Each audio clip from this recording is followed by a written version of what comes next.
Go the distance for your business. Search Nissan Vans or head to your local Nissan Vans centre. With your headlines at just gone 10 a.m, I'm Nick Ellaby. Good morning. They might be one goal away from the single-season Champions League scoring record, but here's PSG head coach Luis Enrique on holding out to beat Bayern. His words are translated. We showed that when we have to defend with a low block, then there were many moments during the game where we had to do it and we can do it. PSG's 1-1 draw at the Allianz secures their Champions League final with Arsenal. Now the race to book Budapest is on. Credit cards at the ready. Hotels has been widely reported, typically looking at £1,000 upwards. If you want something decent, then probably for a couple of nights, you're looking at £5,000. So my strong advice is don't stay in Budapest. Travel expert Simon Calder is advising people to stay outside the Hungarian capital and get the train in. That Champions League final is live on talkSPORT Saturday, the 30th of May. Meanwhile, we understand Arsenal have already spoken to Mikel Arteta about extending his contract. Arteta's current deal expires next summer. Now, ahead of Fabio Wardley versus Daniel Dubois on Saturday, British heavyweight Fraser Clark's told us Wardley will need to put in the performance of his career to stay undefeated. This is the heaviest puncher he's been in the ring with. But yeah, we all know he's got that grit in him and that determination. But like I say, I think he needs a little bit more than that to beat Daniel Dubois, because Daniel Dubois, when he hits, it's not normal. The fight is live on talkSPORT on Saturday night. There's also a watch-along on our boxing YouTube channel. And the Royal and Ancient Golf Club at St Andrews has made its first female captain. 12 years after accepting women members, Claire Dowling joined in 2015, has now been voted in by past captains. More at talksport.com. talkSPORT News. Footage from the virus-hit cruise ship shows the captain telling passengers doctors believe they were not at risk of infection. And polling stations have opened for people to vote in the local elections. More with Emma at past. talkSPORT weather with QuickFit. Keep spring journeys safe. Visit your local centre or quickfit.com to book your tyres, MOTs and servicing so you can drive away happy every time. Mostly cloudy, but parts of the east and the south seeing some sunny spells. Showers expected in the north and west, drier elsewhere.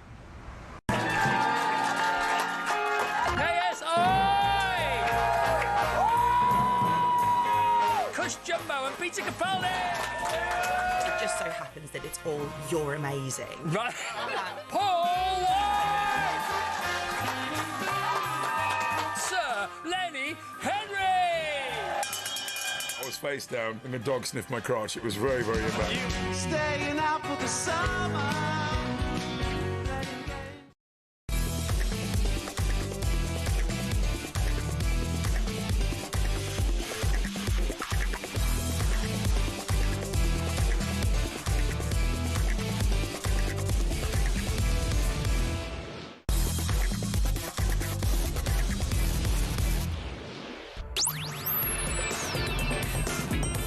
Good morning, everybody. You're listening to Jim White and Simon Jordan. We are live on talkSPORT. So PSG edge past Bayern Munich into the Champions League final. Is it the worst outcome for Arsenal, or are the Gunners being too easily dismissed? Meanwhile, Villa and Forest battle it out for a place in the Europa League final tonight. How significant a night is this for Emery, his ambitions and his future? Also today, Richard Masters, a valuable dick. As a new contract beckons, is Arteta now the safest manager in the Premier League? Bryson DeChambeau, the golfer, or Bryson DeChambeau, the YouTuber?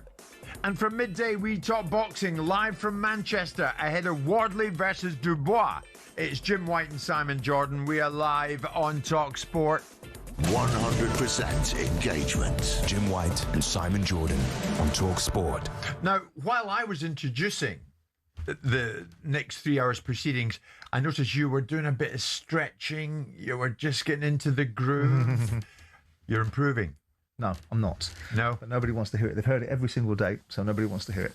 I'm going to run for that 6-inch needle on Monday. All right. If I can get it. I've had enough. Right. I've had enough. All right, okay. Lots of people in a lot more pain, but I'm not enjoying this at all. You're not enjoying it at all. And yet you've got a busy old time of it because you're heading up to Manchester, aren't you? I am. Good. Very much looking forward to that fight.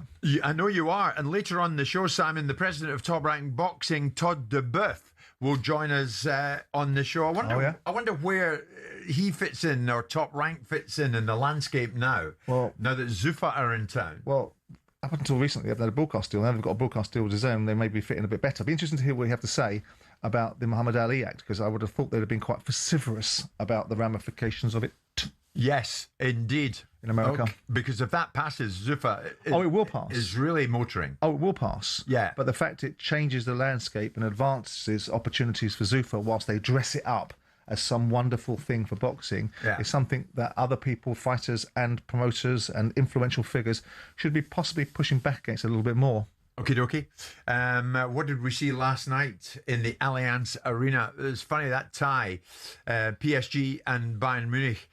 What was it? 9 goals in the first leg, and 2 in the second. More shots, apparently, more shots in this game, right, than there was in the game where it was 5-4. So it shows you, doesn't it? Yeah. How mad is that? PSG, the upshot was edged out by Munich, and they set up a Champions League final against Arsenal. PSG against Arsenal. I messaged Nasser Al-Khelaifi last night, thrilled to get to another final. I'm sure he is, yeah.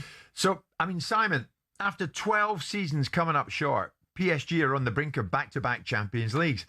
But with this manager and this group of players alongside a domestic league willing to do them favours, you don't need to play this weekend, you don't need to play here, we're going to help you in your Champions League endeavours. Are PSG in pole position to start owning this competition? Should they win it again? No, not really. I mean, the idea that they can just move their fixtures around is also seeded in the fact that the broadcast deal in France is worth 2 and 6. So if the broadcast deal and the broadcasters were more prevalent and the football was being funded by the broadcasters, they'd have something to say about it. So they have a huge disadvantage. The massive advantage they have is Nasser Al-Khelaifi and his money and the Qatari motivations. Yeah. And the lessons that have been learned over a long period of time, where the replication of Real Madrid's model, the motivations of Nasser to have a Galactico team that made a lot of noise and created a lot of outcomes, has been changed on its head by probably an erosion of it, an attrition. Probably Mbappe finished Khelaifi off with the idea that superstar players are something worth having. I've had enough of it. Messi comes through the door, Mbappe comes through the door, Neymar comes through the door. They're a bleeding headache. They want fortunes, and we're currently dominating the French league, but we did that anyway. So Enrique comes through the door and just breaks up the model. And brings in, there's some highfalutin players in there, in Dembele and so on and so forth, but he brings in a model of player that, I mean, you saw the reaction from the team last night when people are trying to defend the 1-0 win and they're flying in on challenges and the bench are up celebrating the performance of an individual blocking a challenge or kicking the ball out into touch. Yes. Because they're all a unit. Yeah. And there's something irresistible about a force that's aligned. Enrique doesn't muck about, knows what he wants. There's no player beyond the consequences of not doing as he asks them to do, whoever they may be. And he seems to be able to offside them and bring them back on side in equal measure. He's taken away the Fabergé egg analysis that myself and Danny Kelly put on once upon a time, which was wonderful on the outside but nothing on the inside. Yeah. Because on the inside now is heart, soul, resolution, commitment, passion, further, all the things that the PSG fans seem to exhibit in bundles when they turn up on football matches. So you've got a perfect force there. Great manager, formidable manager, seems to work very well with the sporting director they've got there, was previously in the past sporting directors at PSG fell foul of managers, whether it was Tuchel or Unai Emery or whoever else was there. Yeah. So in this instance, you've got a very, very well-run football club with plenty of money, lots of success, very capable players playing at the very highest end. And so they're a formidable outfit, but they're not an unbeatable outfit. They are a formidable outfit, as are Bayern Munich, but as are Arsenal. I just think they're going to be ever present, Simon. I mean, the players don't want to be anywhere else, I don't think. Well, we'll I see. mean, Desiree Doué, Kvaratskhelia, the rest of them, João Neves, they're young, some of these guys, and they love playing for PSG. They do, but only death and taxes are inevitable. The fact that that a team is playing at a very high level doesn't mean it stays there forever. Players will leave, situations will change, other teams will get better. If you raise the bar, naturally what happens in football, because people don't just sit there and go, well, you carry on then. If you just carry on getting better, we're not going to compete with you. Other people raise the bar too, and you meet them by continue to aspire. So with that in mind, do I think they're dominating European football? Yeah, I think they have a chance. Like Real Madrid have dominated European football. You see, that's what I think is going to happen. Maybe. I think and I also think, I'll put it to you, is this the worst outcome that Arsenal could have hoped for? Because I think against Harry and Bayern, that might have been a bit more like for like. This lot, if PSG unleash themselves, well, they avoid the opportunity of wonderful headlines that North London comes back to strike them in the guise of Harry Kane scoring a winning goal for Bayern Munich against Arsenal. Yeah. So they avoid that headline, which is, I think, the least of all the evils. Look, if you're going to win a Champions League final, you might as well win it against the best. Then no one can ever suggest that you didn't have the opportunity, or that you have somehow, because we're going to say it, we did say it was said yesterday, the easiest side of the draw. Yeah. They did wonderful in the Champions League table, and when they've gone through, they've got Atletico Madrid in the semi-finals, the easy side of the draw. Whoever they fought, I think it's slightly unkind to suggest that it's the worst outcome, because Bayern Munich, despite the fact they beat them earlier in the season, are a very good side. Oh, yeah. And there were times in that game where Elise and Harry Kane and a few of the other boys on them, and Luca Diaz are formidable players. So I think it doesn't really matter who they played in that final. It was a bloody hard task. Yeah. And Arsenal are going to have to be at their very, very best, as Stephen Gerrard was saying last night. And maybe, without being disrespectful to Arsenal, PSG either get nullified by Arsenal's absolute resilience in defence, and the game's a tight game, and moments of dead balls and set pieces that I know that people have criticised, and I've said it shouldn't be criticised, might decide this. I don't know whether it's going to be a fluid final. It'll be a fluid final if PSG have their way. Oh, yeah. But I don't know if it'll be a fluid final, because Arsenal are not going to fight. I doubt Arsenal are going to go toe-to-toe with them. They're not going to match them up. They're going to stand in the middle of a ring like Fabio Wardley might do against Daniel Dubois.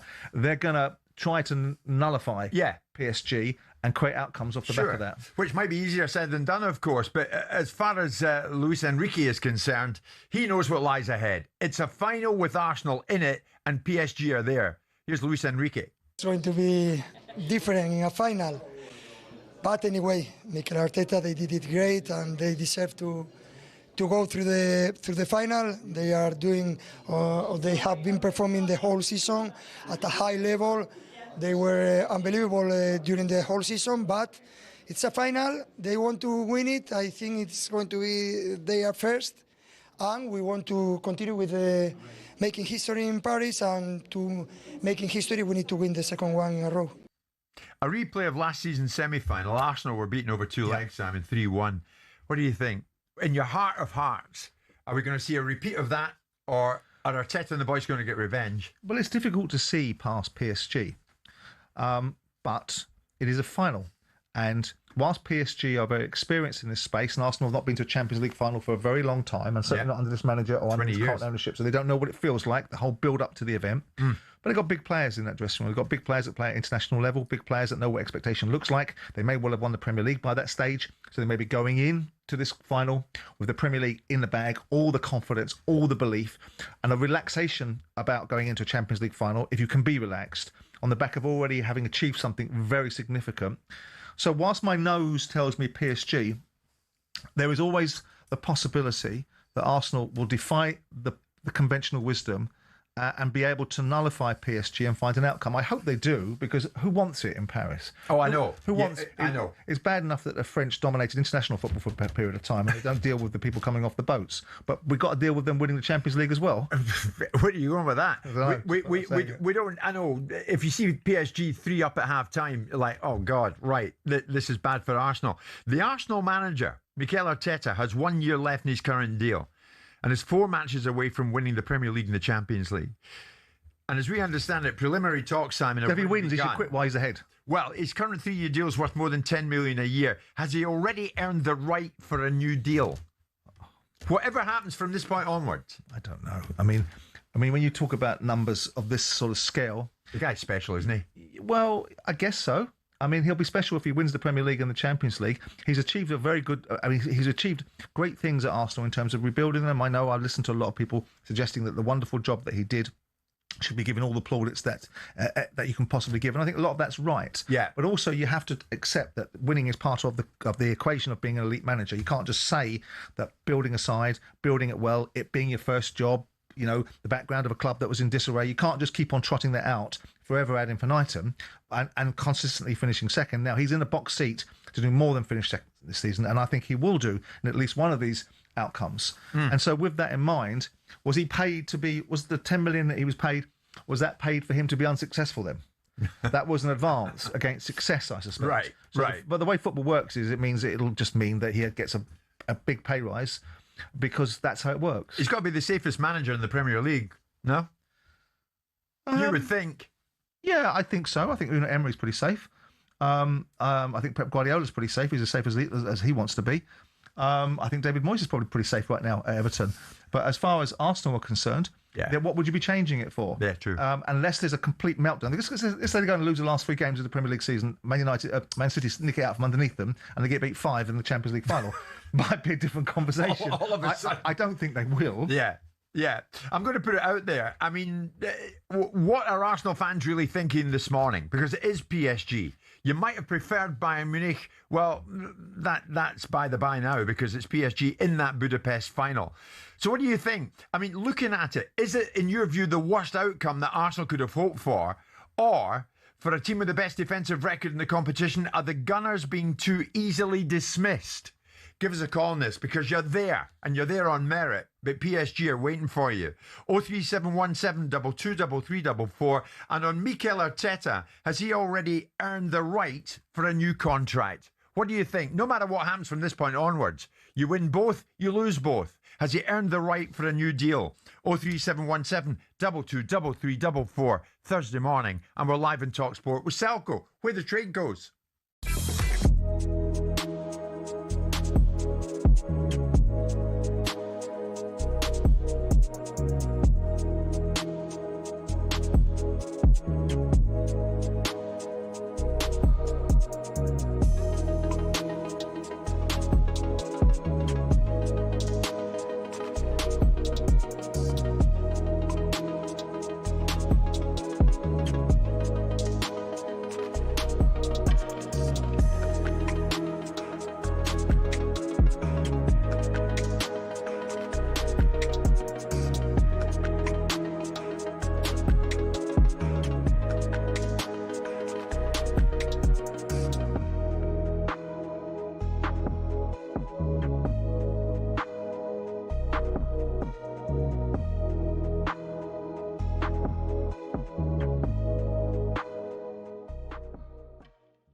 Real Madrid striker Kylian Mbappe, who has faced criticism from his own fans after taking a trip to Italy on a mega yacht with his partner. He's recovering from a hamstring injury he suffered on April the 24th and was given some days off last week.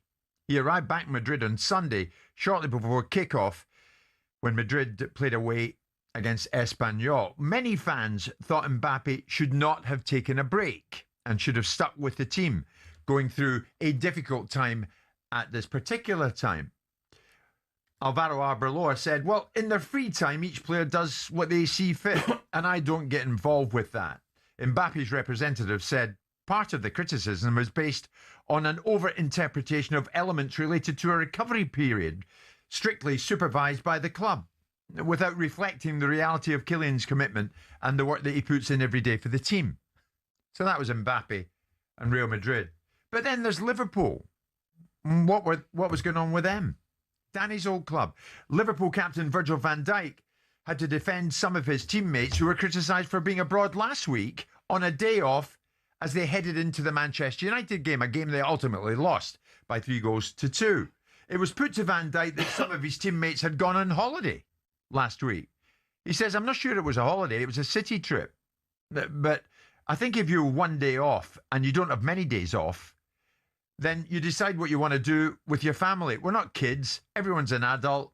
I wish we had a couple more days off at times because I think it works both ways.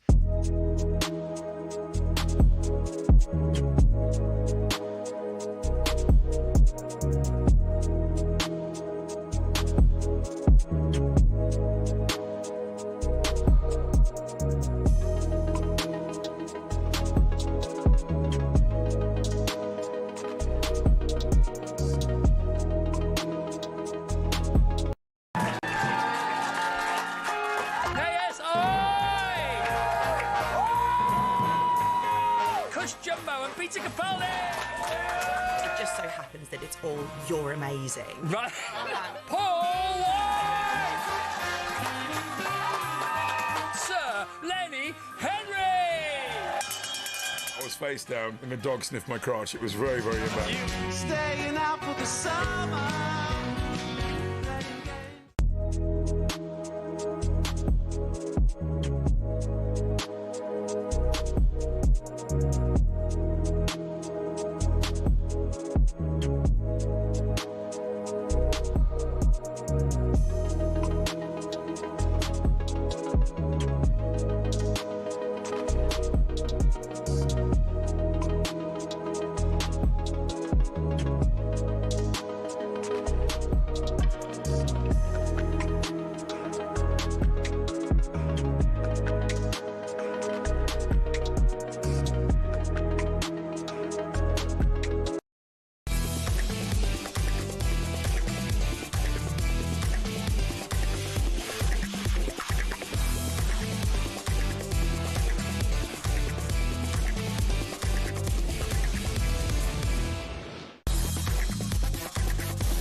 Good morning, everybody. It is Thursday, the 7th of May. Cody Gakpo has a birthday today. He's 27. Do you remember being 27? Where were you? What were you doing when you were 27?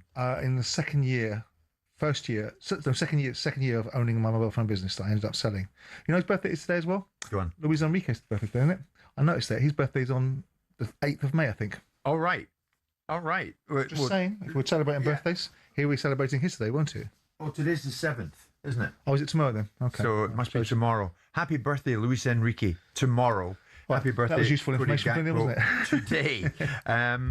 Many Arsenal fans calling in, and this is what we love. We're going to talk boxing, incidentally. Spencer Oliver's up in Manchester. As you know, Simon's going to go up there later on when these two go head to head.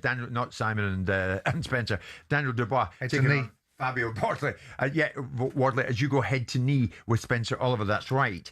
So we'll talk boxing from 12 noon onwards. In the meantime, we're talking the Champions League final, and an English club is in it, and that club is Arsenal. The thing is, PSG are in it. Can they overcome PSG? Is this the worst outcome Arsenal could have hoped for? Or are the Gunners being too easily dismissed? And on Mikel Arteta, has he already earned the right for a new contract? On the brink of winning the Premier League, and maybe on the brink of winning the Champions League. But from this point onwards, does he deserve a new deal? 03717 223344. Simon and myself at the ready, and you're coming in big numbers. Ricardo, big Arsenal fan, good morning. What do you think? PSG, beatable? Good morning, gents. Fantastic show as always. Absolutely. Thanks, Ricardo. Yeah, beatable. On their day, every team is beatable, and to be deemed the best, you have to beat the best. As Simon very rightly said, I think it was in yesterday's show, which I actually called in for. This isn't a real Champions League. Obviously this is just teams come second, third, fourth in their respective leagues and enter the Champions League. Yes. So to be deemed as champions of Europe, we need to beat the best. And whether or not we play PSG, whether or not we play Bayern in the final, both teams bring their own sets of challenges.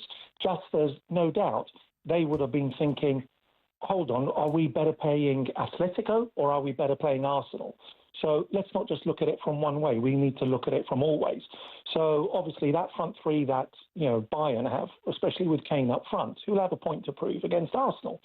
So yes. Yeah. So there's no. I think Arsenal just need to get their heads down, concentrate on the next few matches, wrap up the league, and obviously they're going for the Champions League for the first time.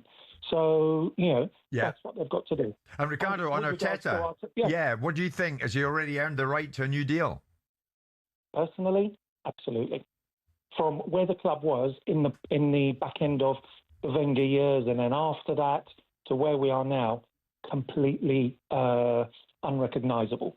You look at other clubs, you look at the likes of United, Chelsea, Tottenham, higher fire clubs as such. Where has turnover got them? Okay, Chelsea, historically they would win leagues and championships and still get rid of managers. Yeah, I think we all know the story about that. So you say absolutely deserves a new deal, Ricardo, without a doubt. Absolutely. Okay, Ricardo, thanks for the call. Ian, big Arsenal fan, do you agree with Ricardo, especially on Arteta? What do you think? Morning, gents. Finally on the show. Thank you very much for having me. Really appreciate that. Great having you. I'm a little bit on the fence at the minute. I know this sounds a bit silly, but trying to be logical here amongst a load of Arsenal fans that make us look like we're idiots when not all of us are. Are we being knee-jerk? Yes, he's finally taken us there. Yes, okay, we always go back to how the club was and how they were, and it was all terrible and terrible culture, and to where we are now, and so forth and so on. Yeah, I understand that. And it's brilliant. He's done a very, very good job. However, is this going to be a time when we go, right, come on, take a new contract, and then we're going to go back to being bridesmaids or back to... Well, he's just gone into a tunnel, hasn't he? So he's not convinced. Jamie, Arsenal fan, are you convinced that it's time for a new deal for Arteta, no matter what? No, I'd hang on and wait for at least one of these trophies to be in his pocket first. I do think we're going a bit too fast with it. He's done a great job, but is he just a bridesmaid? In that sense, he always comes second. We've got to play the best team in Europe, which is great. And we've got 3 games that are winnable, but West Ham's obviously the hardest one. Get one of those trophies in your pocket, then start talking to him. He's been, like Simon said, he's been paid a lot of money, not to just come second. So we do want something in his pocket before we carry on. So I do think we've got a good chance. Oh, the lines are going down this morning, aren't they? Paul, big Arsenal fan. Where are you and Arteta? Good morning. Hello, mate. You're a great show. Simon, great fan of yours from South East London. So love you. Absolutely brilliant.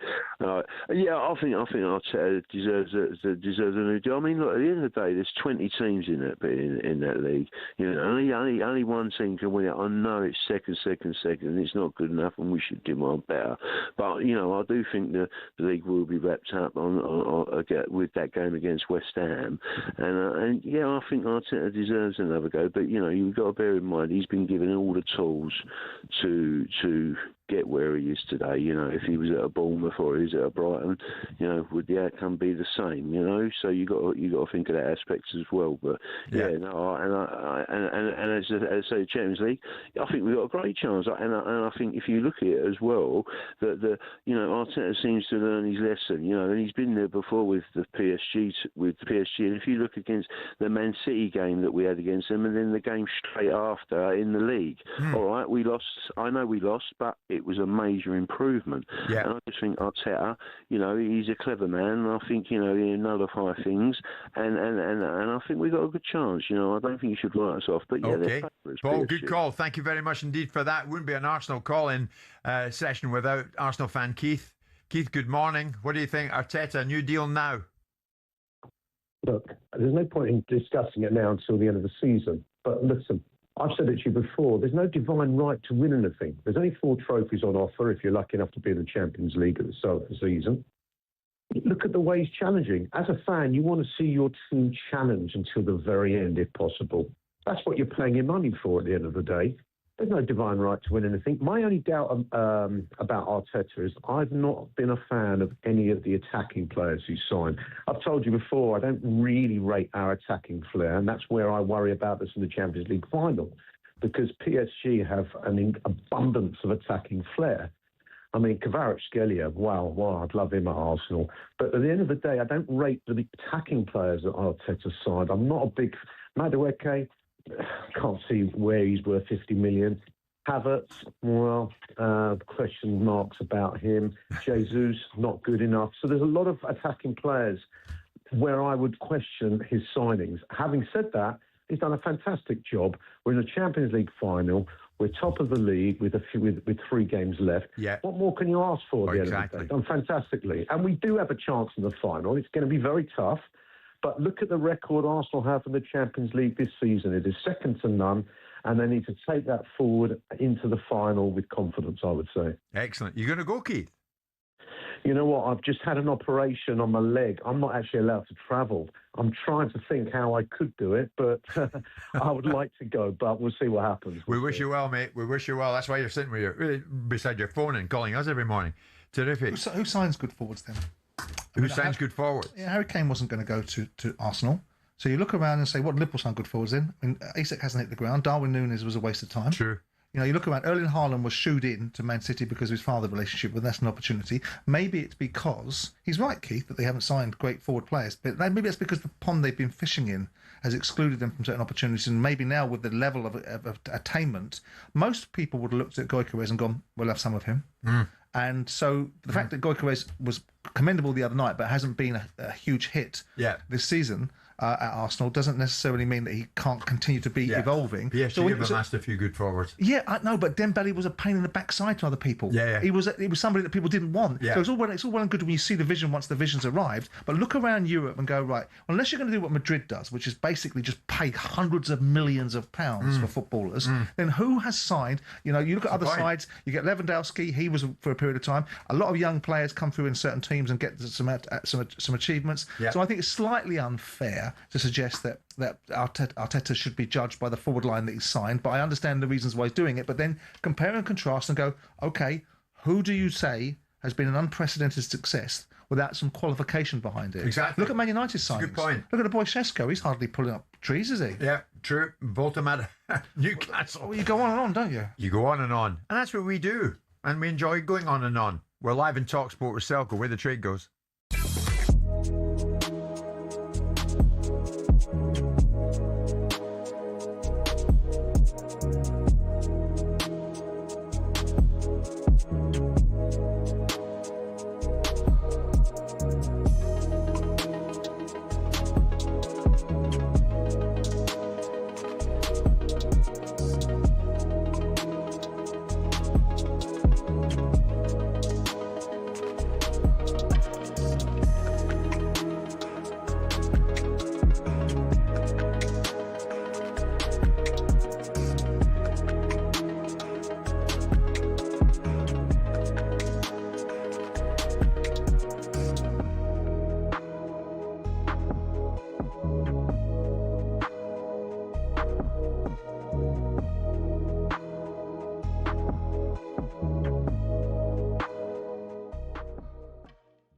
not my fault that you're fighting relegation.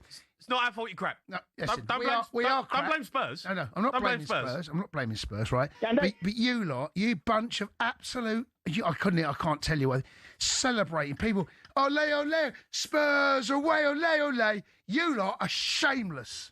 Absolutely shameless. It's just who we are, mate. I mean... Good team, Forest. Well played. A good team. Do you know what? They're a good team. Here's the stats. Are you coming with stats? No, I know, but this is actually quite damning. Now, what's happened to you lot? Listen, what's happened? This is quite damning. What's happening? Next season, you going down? Hold on, this is quite damning. All right. Forest, they are joint.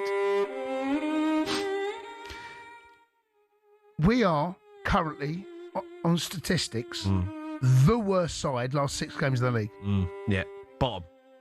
Forest, I think they're joint top with Leeds. Good team. We're a good team, mate. Bournemouth. City, you can write them off as well. That was poor. I don't even put them in. Big Callum McFarlane doing bits. He's doing bits, mate. You should keep him on. He's doing all right, you know. Doing all right.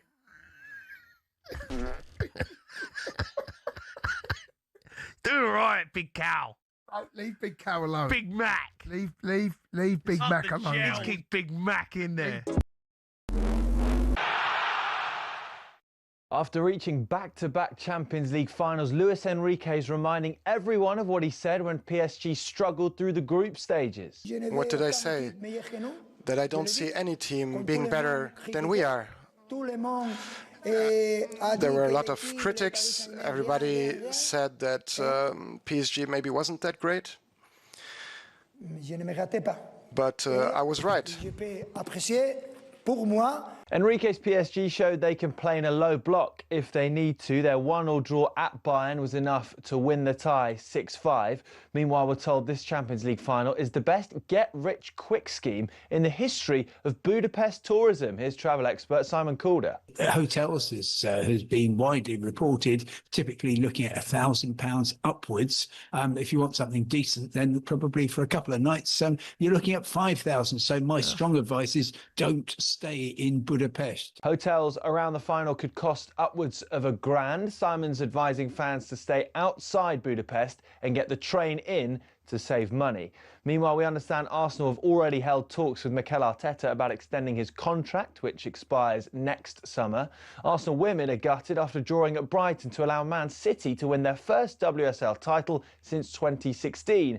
Arsenal's WSL disappointment follows their Champions League semi-final exit. Here's Alessia Russo. We're disappointed. We've had a heavy week of results and football, but you have to bounce back. We've got 3 games left. We want to finish on a high and go again ready for next year. And Nottingham Forest will make a late decision on Morgan Gibbs-White. He could play in a mask tonight after splitting his face open against Chelsea at the weekend. There's more at talkSPORT.com.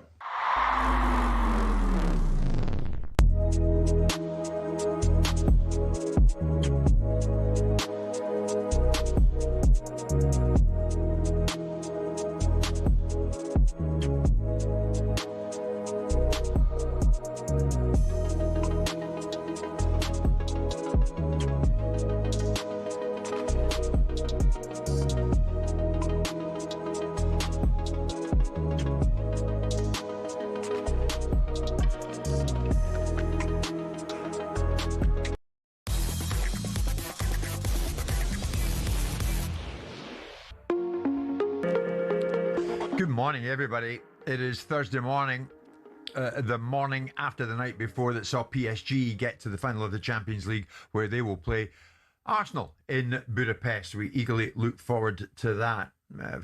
Arsenal supporting Frank Warren has just been in touch with me, Simon. He's lapping it up. I wonder if he's going to go. I've just asked him, are you going to go to Budapest? I haven't heard.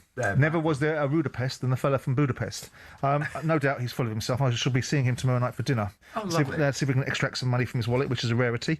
But that's the worst thing about Arsenal winning, isn't it? You get these little jack-in-the-box like Frank Warren that now all of a sudden are experts in football. Get back in the boxing lane. Yes. Right, we don't want to hear too much from you about football. Stay in your lane. So are you signing autographs? Are you signing a book to someone? Someone asked me to sign a book. I'm not carrying it around like a Bible. I'm just signing a book. Oh, yes. your book. You actually carry about copies of your book? No, I didn't. Joe, I knew you were going to say it to me, you saucy sod. dear. Someone gave it to me outside. Can you sign it? All right. And I said, yes, I can sign it. And I realised as soon as I brought it in here, you little bugger, I'd be come across and go, you're carrying your own book around. We're going to be talking Wardley Dubois later on in the show. I mentioned that the president of Top Rank Boxing, Todd Dubuff, is going to be joining us alongside him and a whole bunch of others, looking ahead to this great fight on Saturday night in Manchester. Here's one for you, Simon. Premier League Chief Executive Richard Masters has been handed a 33% pay increase to £2.6 million due to the record deal he helped facilitate with broadcasters. So the 25 to 29 domestic deal, was a record £6.7 billion deal, the largest ever, although the value per game actually decreased because the league increased the number of live matches available. Still, it was Richard Masters who nailed the deal with the broadcasters, and he in turn has been given a huge financial boost. Setting his contract, isn't it? Sorry? It's setting his contract. It's set in his contract. It is set in his contract. Yeah. Masters saw a £100,000 increase in his basic salary from £1.46 million to £1.56 million, but he was also given an additional £1.1 million bonus in incentive-related pay. Bonus. A bonus. Yes. Now, I'm going to get into the ribs of this with you in a second. Are you? Masters spoke at a Financial Times conference quite recently, and he spoke, amongst other things, about the success that he oversees. Everything that we do is designed to create competitive and compelling football without continually repeating that message. But that is the number one. It starts with the football on the pitch. If you've got people watching around the world and they are not sure who's going to win, they've got jeopardy, it jumps off the screen, that creates interest, and we've done a great job, I think, at the league and as clubs in commercialising that interest and then reinvesting that back into our league and into the rest of football. That's the virtuous circle. When it's working, it works brilliantly. So we want to see social mobility, if you like, within the league. We want to see lots of different clubs challenging for the title and for European places, and lots of clubs coming in and out of the Premier League. I'm sure he does, but Richard is raking it in. Not quite to the extent of Roger Goodell, the NFL commissioner, Simon, who pocketed $64 million last year. That was according to Forbes. So Roger, who I met over in the US, very impressive individual, he certainly is doing well, but Richard Masters is doing pretty well too. So the Premier League chief executive, Masters, the most powerful, Simon, the most powerful figure in domestic football, or the most powerless? Well, I wrote an article in one of the newspapers for this news group called A Tale of Two Dicks, which is the proficiency of Richard Scudamore and the lack of competence of Richard Masters. Right. The nature of the beast has become much more difficult, and Scudamore was probably very clever to get out, leaving little hand grenades behind him, like the distribution of European monies to the big six that wasn't always there, and carved it out rather than distribute it across the 20 clubs. So that was not there, and it was left as a hand grenade for Richard Masters. The nature of the ownership models have changed, which made it more difficult for Masters than perhaps Scudamore. Scudamore's greatest trick, not like the devil that managed to convince people who didn't exist, but Scudamore managed to balance 20 egos in a room and keep everybody moderately happy. That was his skill. You know, you had the Ken Bateses of the time, the Roman Abramoviches, you had the Daniel Levys, you even had the Simon Jordans that were difficult animals to contend with, right? And he managed it. Yeah. Now, Masters, I remember years ago in my first Premier League meeting getting booted under the table by the late Freddie Shepherd because I was in the conversation when Richard Masters got a bonus for a contract, and David Gill was head of the remuneration committee, and everyone had to put their hand up to vote for the bonus that Scudamore was going to get, and it was £1 million, something comparable. And I was like, how bloody much? Isn't this his job? Isn't this what he's supposed to do? If he doesn't get a broadcast deal, what does he do? I was told quietly to shut up and go and sit in a corner. So he got his bonus. He got his bonus. Yeah.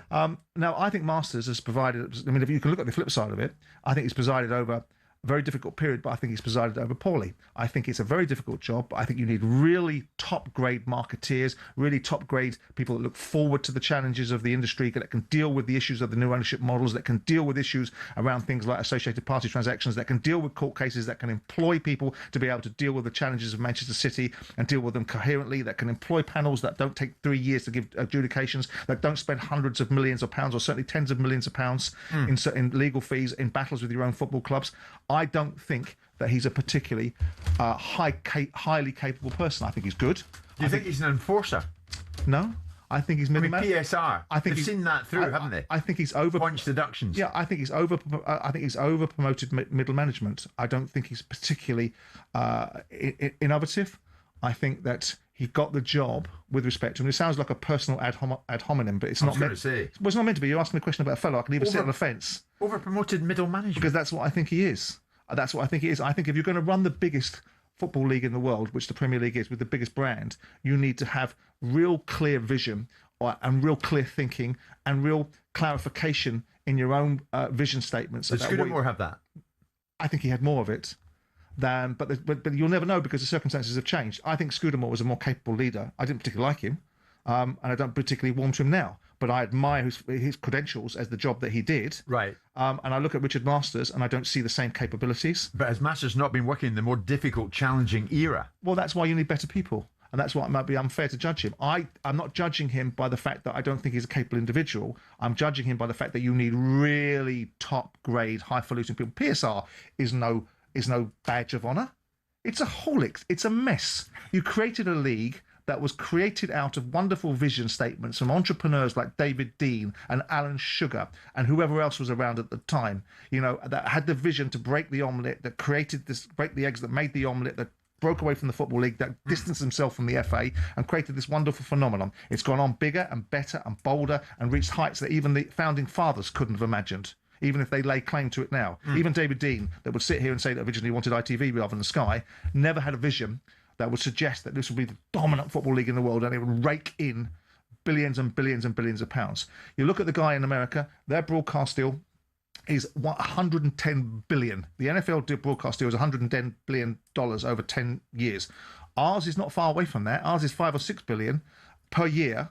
But that's sterling, not pounds. That's sterling, not dollars. Yeah. And ours is obviously seeded in other challenges like relegation that they don't have the flip side of. That's why there's all different. I get that. Different dynamics. But go back to PSR. Did that not come from a good place? No. To bring about sustainability, which people like you are always. Well, I ask you the question. I think you always establish the thinking of rules by who introduces them. Why are the rules being brought there, and who are the architects of it? I would suggest to you the architects of it were the Liverpools, the Manchester Uniteds, the Arsenals. Yeah. Those sort of people, the Tottenhams, that were looking to preserve their own position. Because once upon a time, in my little deluded mind, it created an outcome for guys like me, which meant that you could have sustainability, you could leverage it onto the fans and say, I can't spend what I can't afford because I'm governed by circumstances such as PSR. It wasn't that. It was designed to say, those that are there, doors shut. No one can come in there. Aston Villa, don't you dare. You sit back down there. Newcastle, you too. You can't come in either. And the only ones that, and of course, then the rules got changed because Man City started to break the model and Man City started to change the dynamic. And that doesn't suit Liverpool or Arsenal or Manchester United or the other so-called big six clubs that were sitting around, or big five as they once were. Right. So here we are now answering your original question. Do I think it's a very difficult job? Yeah. Should it be a difficult job running the most profitable or the most significant revenue generation in domestic football in the world? Yes, it should be. Should you have the vision and the entrepreneurial spirit to take your own broadcaster, to be able to do your own the commercial challenges in a better way? Yes. Has he done that? No. So my answer to the question is, you need a better visionary than this guy. Will his legacy, Simon, will the Masters' legacy end up coming down to Manchester City in 115? Maybe. But no, I don't think so, because there's lots of things that you could make his legacy. You could make the continued evolution of the broadcast. I mean, the fact they've repackaged it. These broadcast deals, if it wasn't for the European overseas deals, we're going backwards. The domestic rights are on a knife edge. The next challenge for him, what his legacy might be, is if he can work the Oracle to try and get Comcast to have some money to come to the table to the next set broadcast deals. Because believe me, rather than an independent regulator taking money off the Premier League to distribute down to all the other clubs, there's going to be a challenge in the Premier League if Comcast don't come to play. And the numbers in Comcast about subscriptions for Sky are in the toilet. Don't let them tell you something different. And so and piracy and all other things are part of that. So if you haven't got funding for the Premier League and you haven't created your own broadcast model, which they should have done years ago, they're starting to do a little bit of it. They've taken back the overseas broadcast rights from IMG, and they're starting to do some stuff there like the Premier League Productions and starting to own some of that. Yeah. But what happens then if the broadcasters go, nah, we don't want to pay £10 million a game? And what they've done is they've sold more and more games to get the same money. And what's come to the party are the overseas broadcasters. You wait until the North American leagues maybe join forces with the Asian leagues and create an outcome that starts to challenge the Premier League. Because they will, because if you think American football is going to stand there and become just the whipping boy of international football because it suits us to believe that it's a European, South American sport, wait and see. Could you do the job Masters is doing? Could you do it better? I would always back myself, but there's a lot more sophistication in these jobs. I'm not good at diplomacy. I'm a wrecking ball. You put me in a room, and I will create outcomes. I will get people at it. Yeah. I will make mistakes, but I will make them fast, and I will make them. If you're going to make a mistake, make it fast and get out of it and learn from it. Would you have a vision? Of course I would. I've had a vision for 7 years about becoming your own broadcaster. I'm the one that coined the phrase. It was me, not anybody else. The Netflix of football. I said it to you on a show 6 years ago. You did. And the idea that it can't be done. No, the idea that it should be done. Yeah. And the way that football is being constructed and the vision statements about communication and getting these clubs in line. Yes, I think I could do it. Could you execute that vision? Yeah, I think so. But would I ever be facilitated the opportunity? No. I'm a disc jockey now in some people's minds. In the odd occasion you bump into him, do you have any kind of relationship with Masters?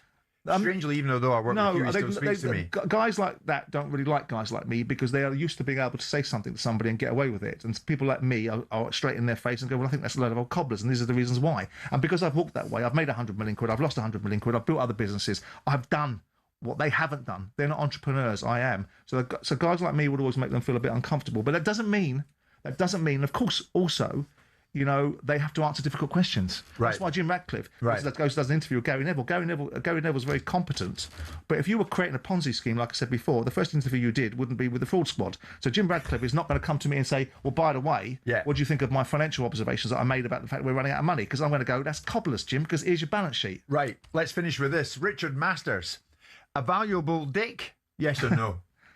A useful dick, as opposed to a useful idiot. Love it. How'd you follow that? This is how. We're live in talkSPORT with Selco. It's where the trade goes.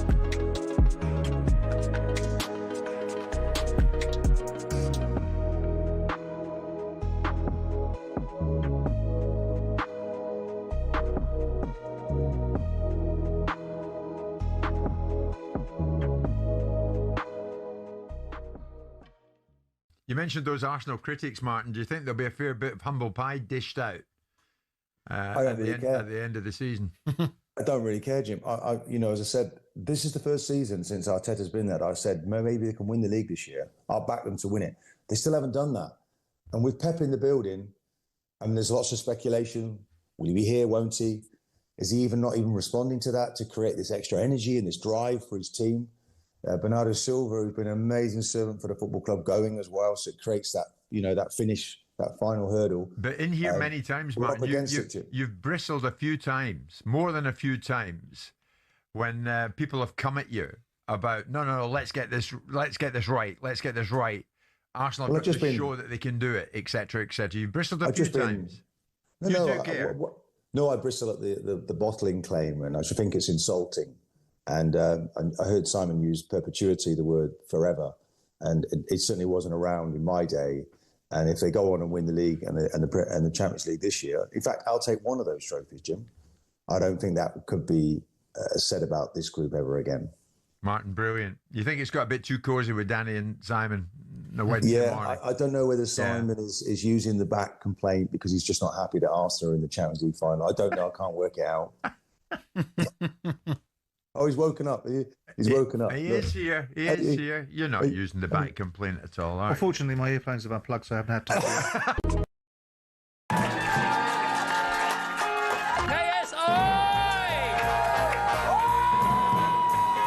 Kush Jumbo and Peter Capaldi! It just so happens that it's all you're amazing. Right. Paul White! Sir Lenny Henry! I was face down and the dog sniffed my crotch. It was very, very embarrassing. Staying out for the summer.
Everybody listen, Simon. I'm delighted about that. Frank Warren, good morning, Frank. Top boxing promoter, big Arsenal fan. Are you going to Budapest, Frank? Of course. By the way, we've scored more goals and have the best defence in the Premiership and are undefeated in Europe. Yeah. We. You're a boxing promoter. Morning, Frank. Enjoy Budapest. We shall see. Who's going to enjoy it more tonight? Nottingham Forest fans or Aston Villa fans? Wow, what we got here, the Europa League. It is a semi-final second leg, and Forest have the slender advantage of going into this all-English affair 1-0 up from the first leg. Can you believe it? It's come down to this. And it's Forest, incidentally, Simon, who are in this. We should be talking about Crystal Palace, but we're not. It's Nottingham Forest. Can you imagine if they win it? Yeah. What the Palace fans, well, I'm a Palace fan, what us Palace fans will be thinking about what could have been. Well, they might how well do deserved it would be. Well, you might lift the Conference League. Yes, you've and then always get back in, and then get back in the Europa League, which was the thing that John Texas said in the studio that we said, which is it might be 2 seasons in Europe. Yeah, well, you never know. So, what are we going to see here tonight? And will the disgrace of a performance against Spurs be fully justified if Villa find themselves in the final come the end of the night? I would think it would. We'll hear from Emery in a second. But that disgraceful performance... No, not really. It'll all be forgotten about, won't it? Of course it will be forgotten about, but it doesn't make it right. So, yes, of course, the ends will justify the means, but we're not talking about the same players turning up. We're talking about a group of players that were banging on the manager's door to be able to do a job for him and then not turning up because they didn't feel like it. And a manager that seemed to be disconnected, disinterested. He'd almost like he'd zoned out of the game. Detached. Yeah. Detached is the word, yeah. Yeah. So Emery and Villa have a job in their hands to turn this around with Forest 1 up from the first leg. Going into it, how does Unai Emery feel about it? Difficult. Wow. I am excited 100%. So motivated. When I arrived here 3 years and a half ago, it was a dream to be playing a semi-final Europe League. It was a dream. And at the beginning of the season, when we were after 5 matches playing in Premier League, before started playing Europe League, I was worried how we were finishing the season this year. And finishing the season this year like we are now, in the league and in semi-final, playing second leg at home here against Nottingham is really something fantastic. Unai Emery, Simon, loves this competition. He virtually owns it. He's won the trophy a record 4 times. Yeah. Villa are aiming to end a 44-year wait to play in a European final. How significant a night do you think this is for Emery, for his ambitions, for his future? Well, I think his future, Aston Villa, is sealed for as long as he wants it to be sealed right now. But for Aston Villa fans, it probably has a sting in either tail. Because if they were to lose, it might disillusion him and feel that he's reached the end of the road with Aston Villa because he hasn't been able to secure the investment because the facilities of financial fair play block him from doing so. And maybe he'll be courted by bigger football clubs that don't have the same challenges. If he wins, he might feel the same thing for different reasons. Yes. Which is job done here. I've put them in the Champions League. I've won them a European competition, and I'm fully justified in taking them the next step. He's an ambitious man. Don't forget, he would have gone to Newcastle if he had had a backbone to tell his chairman to go do one. He'd have been at Newcastle, and he was intervened. Remember, his chairman intervened and went, "I don't think so. You do as you're told." Yeah. And he ended up going to Aston Villa a little bit later, a year later, I think it was, or whatever it was. Right. He's a very good manager. He was unfairly handled at Arsenal, ridiculed for the way he speaks and the inability to be able to communicate in broad, London terms, which he can't do now. But the fact his team are successful, it means he evades the malapropisms of perhaps being a foreigner, enunciating English words. He's a very good manager. He's done a very good job. He's working for very good owners at a very good football club. I mean, all the ingredients are there. This is a massive football club, with well great, run. Well, Sweetest needs. Yeah, I spoke to both of them. Yeah. We want to become one of the biggest. I mean, in the world. I don't know. Look, let's have it right. They've breached PSR. So when we say well run, by the governance of what? By the ambition levels that people suggest. I mean, well run looks like Tony Blue. Yeah. Well run looks like Matthew Benham. But that's not well run because it hasn't won anything. It's just operated at a very high level, achieved profits, built and sold players, built facilities, and looks really good on paper. But that is what good company, though. Forest also breached PSR. I accept it, but I'm not making the argument that Forest are well run. I'm not making the argument that you are, that Aston Villa are well run. Okay. What they are is very well heeled owners that know their way around the sport. Yeah. Right? And the fact they're being sanctioned by UEFA, the fact that they've been in breach of PSR, suggests that the reasons why they're not able to be well run is because the ambition that they want in all terms. Well one must mean all terms. A youth academy, a successful team in the first team, and balancing their books. That must mean well one means in its broadest terms. But in football terms, as ownership models are concerned, they're as good as most ownership models. They're limited and hampered by the opportunities because of the crap that's been served up by PSR that Richard Masters presides over, and maybe that's his gift to the world. And now they're in a situation where they can perhaps win a European competition. They're a big club. You go to Aston Villa, I remember, as I've said on a number of occasions, a trip down Amnesia Lane, seeing Doug when he was the chairman. We obviously listened to Gabby drone on, which is not always the biggest advertisement for Aston Villa, but we'll put Gabby to one side and look at it through a different prism, where we look at it through Tony Morley's eyes, or through great players like Gordon Cowan's, not from jobbing players like Gabby. Come on. And we'll look at Aston Villa's opportunity tonight. I got a feeling for Nottingham Forest.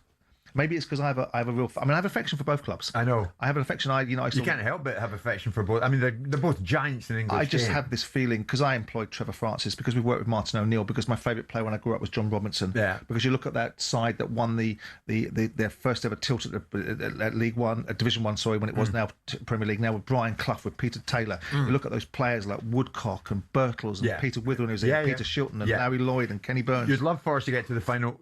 Do you think they honestly will get to the final? I think Villa will make it. I just have a feeling tonight. Right. I mean, Chris Wood's back in the side. The fact that you make Chris Wood a talisman is almost, But last year he was a talisman, and everything he hit went in the back of the net. He's been injured all season. He comes back into the team, scores a penalty. He gives them a different option. They're in good nick. Yeah. Villa have got all to do. They're 1 goal down. Now, of course, 1 goal down in a game doesn't mean very much, because most teams, in a mentality state, start the game saying we're 1-0 down, so we go after the opposition. So with that in mind, it makes it difficult. But Villa have got to make the game, which means that Forest can pick them off. Forest are in rude health now. They're in rude health. So with that in mind, it makes it a fascinating game. And I've just got, and I'm bound to be wrong, because I'm more often than You never know. when I tip these things. But I've just got a sneak feeling for Nottingham Forest. Right. Well, either Freiburg or Sporting Braga will wait in the final, but what an opportunity for these two. One of them will get there as of tonight. Who will it be? Forest fans, have you got a feeling you're going to go to Villa and emerge from this victorious, that you go through to that final, the Europa League final? Or Villa fans, is it going to be the big moment you've been waiting for a long, long time? Villa aiming to end a 44-year wait to play in a European final. Is this your moment? 03717 223344. And on Emery, are you worried that this would be the crowning validation but might see him take off into the sunset? 03717 223344. What a night ahead.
You want to come back as a racehorse. Honestly, it's so much better than being, a show jumper or a dressage or whatever.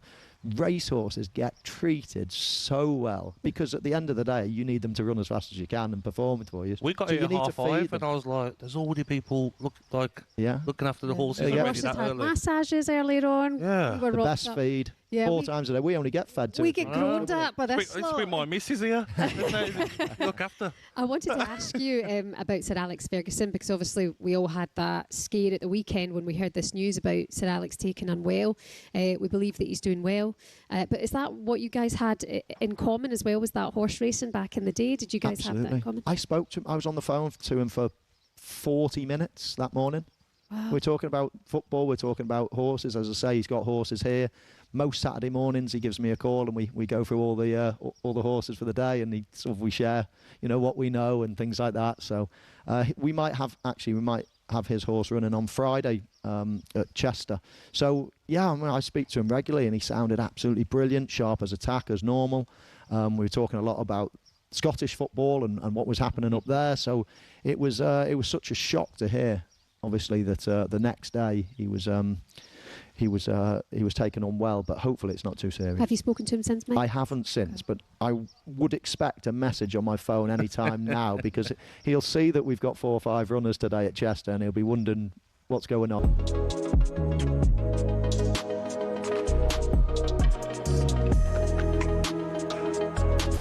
talkSPORT Sports Update, powered by the Nissan Van range, helping business owners to work better and live better. Search Nissan Vans or head to your local Nissan Van centre.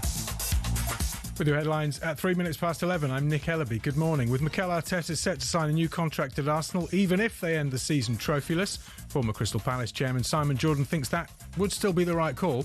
Yeah, what would you be changing it for? Yeah, true. Unless there's a complete meltdown. Let's say they're going to lose the last 3 games of the Premier League season. Man City nick it out from underneath them, and they get beat 5 in the Champions League final. Might be a different conversation. I don't think they will. Yeah. Meanwhile, we're told hotels in Budapest around that Champions League final are going for £1,000 a night minimum. But travel expert Simon Calder says at least Hungary's Wizz Air are making moves. They overnight have put in loads of extra flights, and they're being sold at anything from sort of £400 to £650 each way out of Luton and out of Gatwick, so that's all right for most Gunners fans. Arsenal versus PSG in Budapest is live on talkSPORT on Saturday, May the 30th. Man United have confirmed today Dave Brailsford has now officially stepped down as a director at the club. Liverpool have backtracked on planned ticket price rises. That's following a fan protest. Instead of inflationary increases over 3 years, Anfield ticket prices will go up by 3% next season and be frozen for 27-28. Ben Stokes' latest injury comeback could see him opening the bowling for Durham. That's against Worcestershire on Friday. And after a prickly face-off last night, British heavyweight Fraser Clark has some concerns about Daniel Dubois' preparation. Yeah, Daniel looks like a coiled spring. He looks ready to go. But I do think that could be his undoing. I think he needs to get in there and box. Mm-hmm. If you fight fire with Fabio, usually you come undone. Daniel Dubois versus Fabio Wardley is live on talkSPORT on Saturday night. talkSPORT News.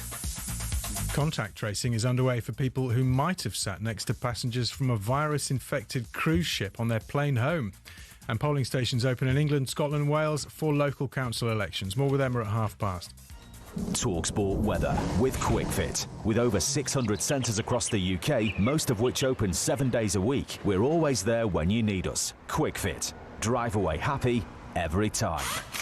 Mostly cloudy, but parts of the east and south seeing some sunny spells. Showers expected in the north and west, drier elsewhere.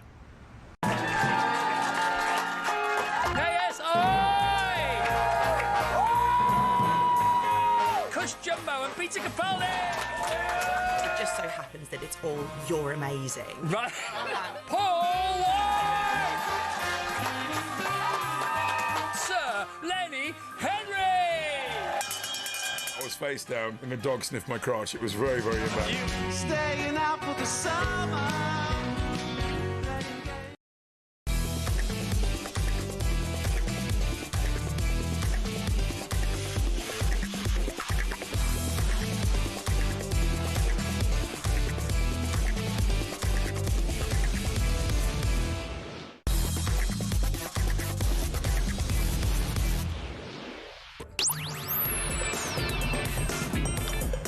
Thursday morning, mid-morning, it's Jim White and it's Simon Jordan at 6 minutes past 11 o'clock. We're live in talkSPORT. We're also live on your TV, Samsung, LG, Fire TV, Apple, even Prime Video. Wherever you want to watch the show, you can watch it live because we are on it all the way through until 1 o'clock. Later on, Rupert Bell, talkSPORT's golf correspondent, is going to be joining us, Simon. Will Bryson DeChambeau really find more value in being a YouTuber than a golfer?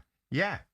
He's claimed that he'll play most of his golf on his YouTube channel going forward if Live Golf fails to find a new funding package. Oh dear, poor Bryson. This is what he's saying, and he means it. He means it. He really does. We might get back to that All-English Europa League semi-final second leg in time. Aston Villa at home tonight against Nottingham Forest. Stay with us for that.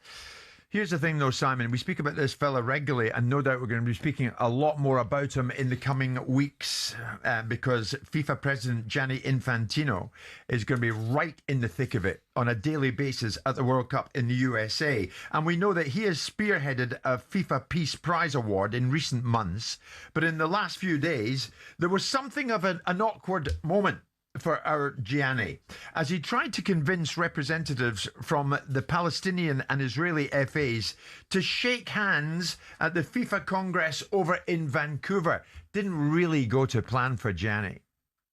We will work together, President Rajoub, Vice President Suleiman. Let's work together. Let's work together to give hope to the children. Let's work together for that. We have a beautiful under-15 tournament coming up where we will invite all 211 countries to participate, all the children of the world. Let's do it for that. Please, we work together. You have my commitment. You have the support of the whole room. Shukran jazilan.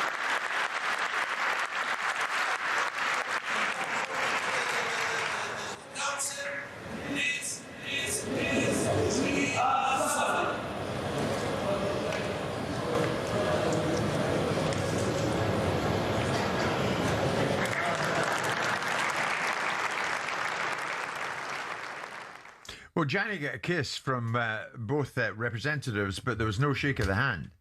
Was it ballsy from Infantino, Simon, or was he just totally deluded that that would happen? Ballsy?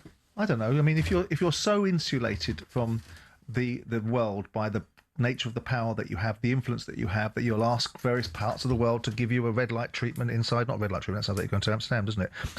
It'll give you a certain treatment in terms of car privileges and motorcade privileges when you go into Canada. And you're so of the belief that you can award Donald Trump an award for peace because you think football means so much and it should be front and centre, and you're drunk on the Kool-Aid of the World Cup and how important it's going to be, you're going to make these decisions to believe that the influence of sport is so big. We know that sport makes geopolitical opportunities for people, so it's not beyond the wit of man to suggest that he believes that something like this. But you were never going to get these two guys. You're never going to get these two guys into any form of engagement because it would be photo-opped around the world, and their various leaders in their various countries would have great disdain for it. And there'd be great ramifications for it. So, do I think that he's a fool for doing it? Not particularly. I think if you're in that space where you believe that what you're doing is so influential and it can be useful, and you're trying to be someone that's facilitatory, on the same side, I also think that it's a belief that he is more influential than he actually is, and that he's more important than he actually is. And whilst FIFA is a massive organisation, and football, I don't think people really understand the scale of football. The value of football. Well, he made some observations the other day. Was it him or was it someone else that talked about the value of football around the globe of being $500 billion? It's more than that. The scale of this industry is bigger than the GDP of some of the major countries in the world. It's insane, isn't it? So when you look at football and its influence and its power and its participation and the level of people that are involved in it and the economic value that it has to it, if you're talking about a sport that has the GDP of a nation, then it's not difficult to realise why the person that sits on top of it might get drunk on the ability to influence. Yeah, but I mean, maybe it's time for him to shelve the peacemaker image, isn't it? Who does it harm? What does it offend? What does it matter? Well, he compromised these two on stage, didn't he? Well, maybe certain people need to be compromised every now and again. Maybe certain people, certain leaders, certainly political leaders, every now and again need to be called up and pulled up and put in their places. But he's not a politician. Maybe just stick to football. No, he's not. And he's potentially saying that these guys are there representing their various federations in a room, and they're prepared to be on the same stage. So what do you make of that? I mean, look, I'm not offended by it. I reason it through in the same way that I reason through the nature of giving Trump an award. We differ on Trump, and that's fine. We can differ on Trump.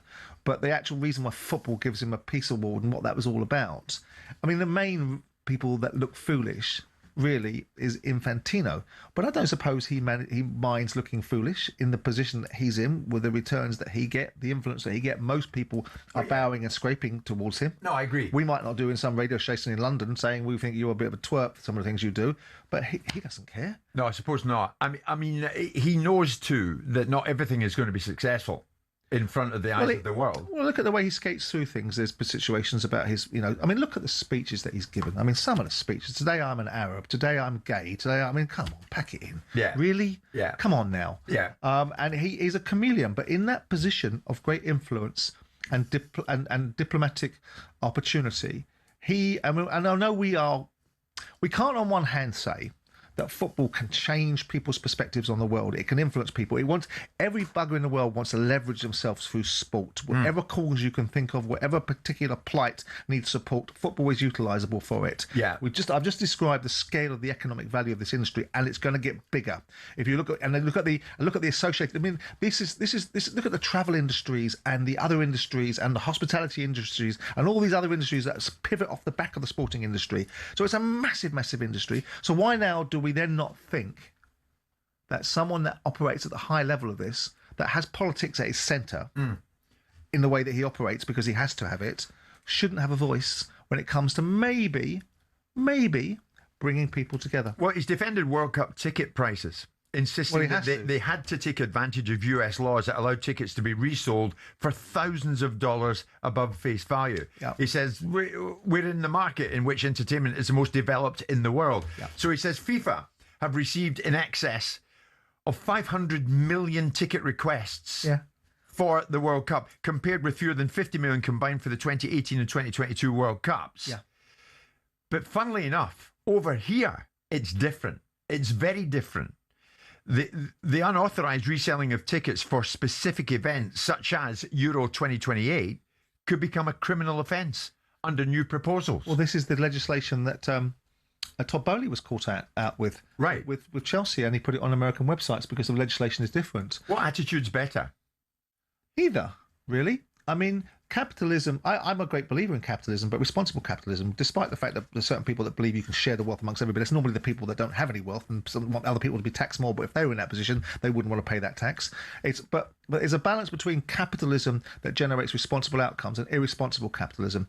And this walks the wrong side of the line to some extent, because there's a morality argument about football, and you can't get away from it. And I've read the articles, and I hear the pieces, and I hear the people talking about the loss of the game and the Arsenal game coming up in recent times, how much that's going to cost, the profiteering of the travel industry, the profiteering of the hotel industry, the fact that the game should be better served by 17,000 Arsenal fans being able to go there at more economic prices.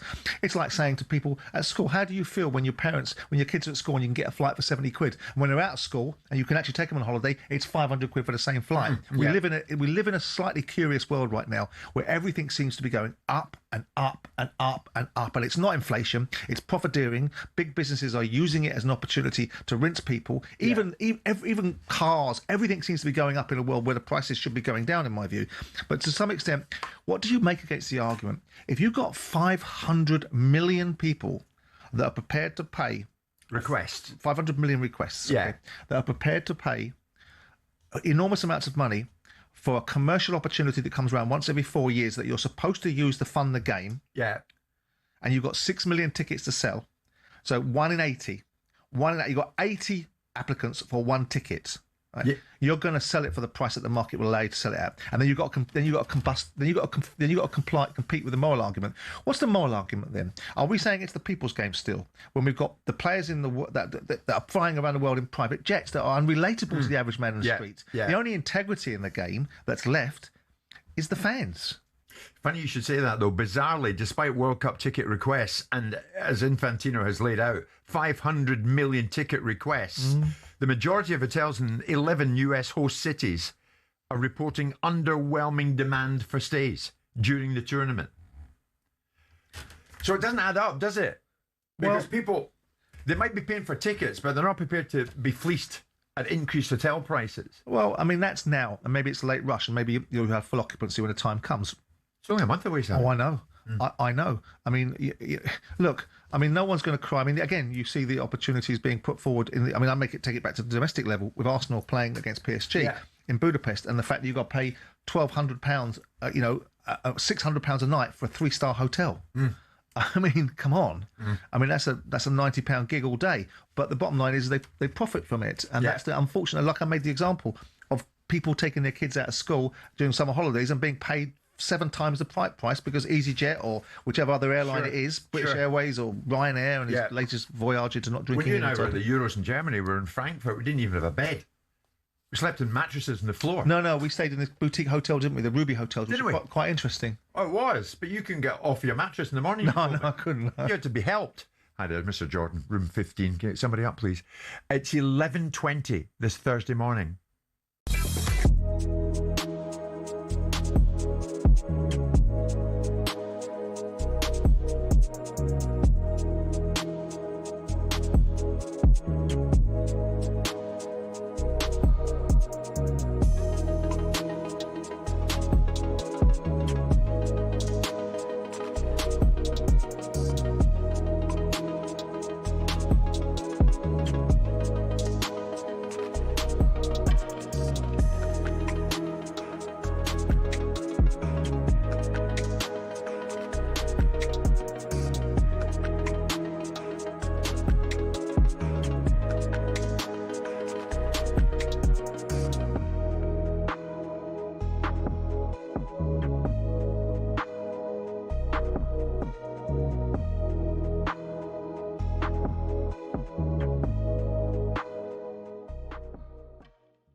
How are you, Bob? All right, Bob. Oh, buzzing. Absolutely. Congratulations. Congratulations, Bob. Thank you very much.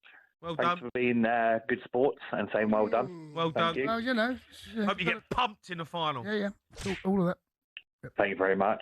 Is that against the Bayern Munich, who we've already beat 3-1? They didn't have a shot in the second half. Doesn't matter. Let me tell you, don't.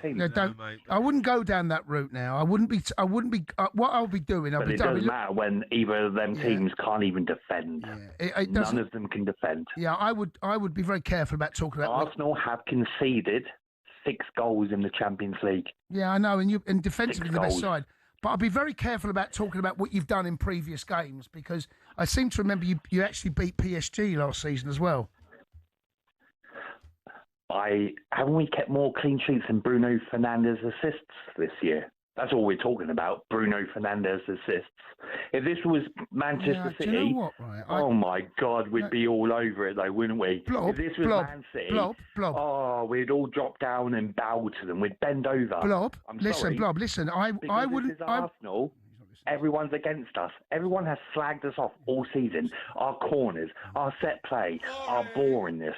Champions League final, not a game lost. Top of the Premier League. Blob. Yeah, go on then, mate. I'm talking to you. you. Right, listen, say, lads. What I would do, I'd be very careful about talking about Sorry, that. Can I just say this is the Pinot Grigio speaking. I'm on my second bottle here. Crack on.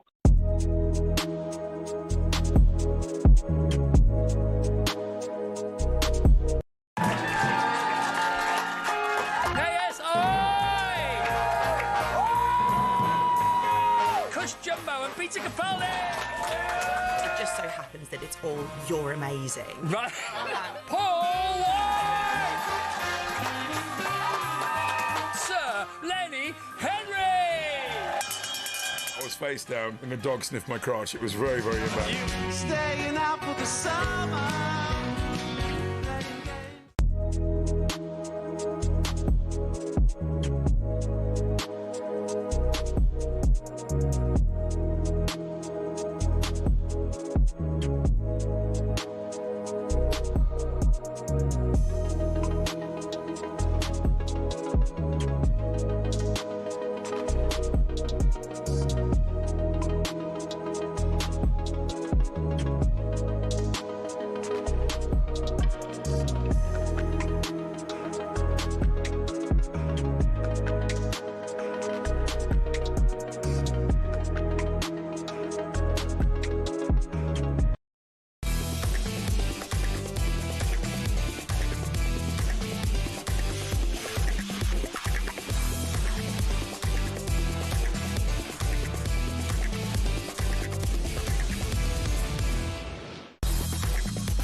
Good morning, everybody. 20 past 11 this Thursday morning. Talking a bit of golf here. Unusually, it centres on Bryson DeChambeau. Top golfer he is, of course. No argument about that. But it's about what he may choose or not choose to do in the coming days. Bryson DeChambeau has claimed that he will play most of his golf on his YouTube channel going forward if Live Golf fails to find a new funding package. Last week, the Saudi Public Investment Fund announced that it would cease funding. And it's now a question as to what happens going forward. The 2 times major winner, DeChambeau, is the biggest draw on Live. His contract's up, though. His renewal demands are estimated to be as high as $500 million US. Now, in a moment, talkSPORT's golf correspondent Rupert Bell, who doesn't earn anything remotely like that, is going to join us live. But DeChambeau has been a huge hit, or at least his YouTube channel has, especially in the day he decided to play golf with Donald Trump. Welcome back to Break 50. But that's the thing in golf, like this is why the challenge is so interesting, because you have to be perfect every single hole. Yeah. I mean, look at that. That was awesome right there. Let's go. Oh, never a doubt. This is going to be one of the greatest rounds of golf ever played. Yeah, of course. It wasn't. Rupert Bell joins us live on the show. Rupert, what are we seeing here? Bryson DeChambeau, is he really going to find more value in being a YouTuber than a golfer? Well, he's also said that he'll go and play in the tournaments that want him. So I think, let's be quite clear, he's positioning himself maybe for sponsors' invites, because we know he is one of the biggest draws through his YouTube channel, through his play. He's an eccentric character as well. So, and he's good for the game, whatever you think, because he draws people in. So I think it's an element of just throwing down the gauntlet, because what he also said, the US PGA Tour is not everything in that particular boat is calm at the moment, because they've got issues. They've been laying off staff. They've obviously and changed the formats of tournaments, limited fields, big prize money. So they are feeling the pinch as well, because obviously golfers want significant sums of money now as a result of Live. So I just see this as Bryson DeChambeau positioning himself and saying, come and get me if you want me. And because he knows that sponsors in the US, around the world, want him. Yeah, they sure do. I mean, Simon, but looking at DeChambeau and where he's positioned himself at the moment, is this a man thinking outside the box, or is he stranded somewhat in no man's land? Well, he's not stranded, because he'll be sought after on various tours. I mean, he's hitched his wagon to Live financially, because that's what he wanted. He expressed his great shock and surprise about the fact that they were supposedly around till 2032, even though his contract expires, and it may not be something that are renewed to the level that he thinks he's entitled to anyway. I'll be fascinated. Listen, we see the YouTube influence. We see that Jake Paul and his particular brand of YouTubing and Inside Sport has created massive outcomes. I don't know how that can be parlayed into the golf world in terms of the rights of broadcasting, in terms of him playing against, if he's playing in various tournaments, how can he use his YouTube channel to be able to actually shoot those tournaments if he's playing against opposition that are secured on other tours? So I'm assuming he can't use YouTube to film him playing on major tours. So what's he going to use it for? If he I mean, listen, we know that Bryson DeChambeau having 100 or having however many viewers, 2.7 million subscribers on his YouTube channel, is infinitely monetizable. He's about the money. Nothing wrong with that. Prize fighting is prize fighting. Boxers fight for money. Footballers play for money. Golfers play for money. How he orchestrates that, I don't quite know. But could he orchestrate it? Will he be able to orchestrate it? Of course he would. Golf is a massive game. The Live Tour was a vanity play for the Saudis, which has proven to be unsubstantiated. The idea that someone's going to come in and fund it. And the point is, and we've made a point about Live and the market size. Well, the market size is the market size, and the Saudis have artificially expanded it in both boxing and golf, and it will contract again, because if the Saudis pull out of boxing, it will contract back to its natural size, maybe with a little bit more scale in certain areas, and so will golf. And they can only get what the market will pay, however much they value themselves, unless they go and create their own platforms for different reasons. But they can't broadcast him playing in golf tournaments. No. And interestingly, PGA are not going to give him the right to do that. Simon makes a good point, Rupert. And interestingly, DeChambeau has made contact with the PGA Tour to explore whether or not there might be a pathway back, but described the suggested sanctions attached to his return as quite unfortunate, in my opinion, considering what I could do for them. I mean, he's got a big sense. He's got tickets on himself, as Simon would say. He's got a big sense of self-entitlement. Yes, he's not shy in coming forward with his own view of the world and that he is a game changer. But he is. The YouTube phenomenon is huge now in golf. You see it with all these influencers who come out. But what he doesn't want to just end up playing a series of exhibitions. He's still a young man. He probably still wants to judge himself in a sporting sense, and the majors are what are the pinnacle. He wants to be able to play in that. We've just seen John Rahm sort of capitulate and for holding out for his demands, and he's paid his 2.2 or 2.3 million fine so that he can now play on the DP World Tour. Not that he will even notice that leaving his bank account. So now seeing the big names are just starting to say, right, we realise we perhaps have got to court the traditional tours because LIV is going to be a very different beast, whatever form it is, next year. They've got sort of financial people now coming in, looking to find investors, but they're never going to get anywhere near before. It's going to be a vastly different setup. So Bryson DeChambeau is just getting in early and is maybe trying to back the US PGA Tour into a bit of a corner, because what he will hear, or the US PGA Tour are like, from their sponsors, we want him, so sort it out. Yeah. I'm interested, Rupert, and this is for Simon too. What did the two of you make of what we're witnessing? That, you know, he jumped at the chance to join LIV and the huge fortune that came with it.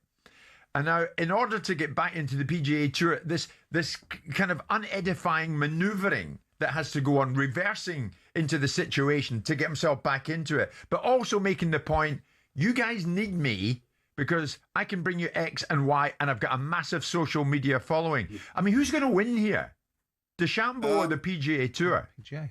Well, PGA Tour will try and make sure they seem to be win. There will be some accommodation. In the end, this will, and as Simon alluded to there, things are going to contract now to a more manageable level. And even Ian Poulter made some comments saying that he fears for the DP World Tour. Well, they've been bolstered by quite a lot of players playing their fines. I mean, if they've suddenly got 2.3 million in their coffers, well, that almost bankrolls one tournament. So, because the prize fund is what, $3 million or whatever it is. Right. So you can see, but it is a mess, and that's it. So what we want as golf fans, and I think any sports fan, is just let's see the best going head to head and stop this squabbling, because it just looks like a lot of young men squabbling over millions, and that in the present climate is pretty unedifying. And Ruppert's right, and that's what exactly what it is. I mean, the commercial value of a player has never been more significant across all the sports. You're seeing it manifest itself now. You're seeing the ridiculous outburst from Sabalenka yesterday about what she thinks she's entitled to. The female player should go out and strike, and you're now seeing golfers. We've seen back in the this is something that's happened before. We've seen markets being broken. Kerry Packer years ago tried to take cricket in a different direction and change the dynamics for all the different governing bodies, the ECB and so on and so forth. Look, Bryson DeChambeau will not beat the PGA. The PGA did not back down. They didn't blink. They might have been made to be a little bit more honest on certain distributions, and the sponsors will not dictate to them that Bryson DeChambeau comes back in at any cost. Yeah. They'll perhaps suggest they want him in there, but not at any cost. No, sure. Okay. On the tee, Bryson DeChambeau. Maybe not just yet. It's 11:30.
To join Arsenal was the biggest achievement in my career, but the way the things end up was a little bit not nasty.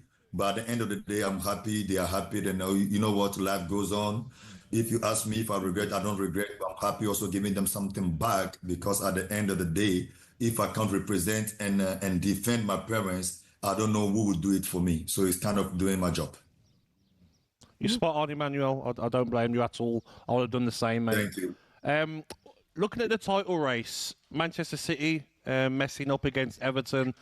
How do you think it's going to go? Who do you think will win it in the end? Who do I think will win it? If you ask me today, I will still tell you that I think Man City will win it, but I would like Arsenal to win it, because it has been over a decade. They have been fighting for that. Even when I was there, we were fighting for it. Obviously, in April, then sometime in March and April, it's all over, and we drop points at Wigan, at Bolton, wherever you can call it. Then we saw the league sliding out of our hand. But this year they're doing quite well, and the good thing is that defensively they are very good. But now they have to win the last 3 games to win the league. And obviously, Man City again dropping points at Everton. They will come back stronger. They will manage with their manager, with the players, with the experienced team they had. They will do everything possible to win the last 3 games and wait for Arsenal to drop points so they can be champion. But trust me, it's not going to be an easy task for both of them. Let's see who win. But I wish, for the first time, I wish Arsenal wins it, because they have been working towards this for so long time. After reaching back-to-back Champions League finals, Luis Enrique is reminding everyone of what he said when PSG struggled through the group stages. What did I say? That I don't see any team being better than we are. There were a lot of critics. Everybody said that PSG maybe wasn't that great. But I was right. Enrique's PSG showed they can play in a low block if they need to. Their 1-1 draw at Bayern was enough to win the tie 6-5. Meanwhile, we're told this Champions League final is the best get-rich-quick scheme in the history of Budapest tourism. Here's travel expert Simon Calder. Hotels has been widely reported, typically looking at £1,000 upwards. If you want something decent, then probably for a couple of nights, you're looking at £5,000. So my strong advice is don't stay in Budapest. Hotels around the final could cost upwards of £1,000. Simon's advising fans to stay outside Budapest and get the train in to save money. Meanwhile, we understand Arsenal have already held talks with Mikel Arteta about extending his contract, which expires next summer. Arsenal women are gutted after drawing at Brighton to allow Man City to win their first WSL title since 2016.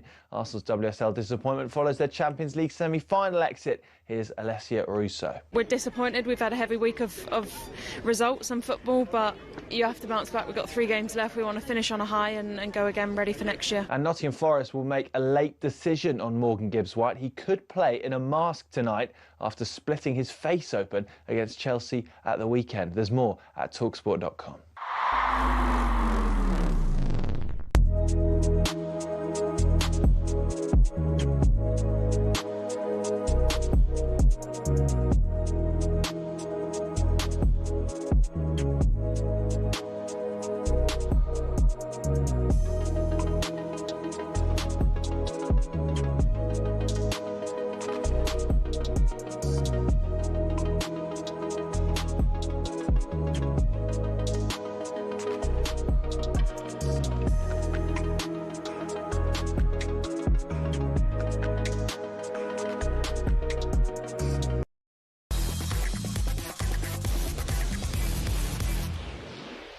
It's showtime on talkSPORT with BetMGM. We're ready for the action.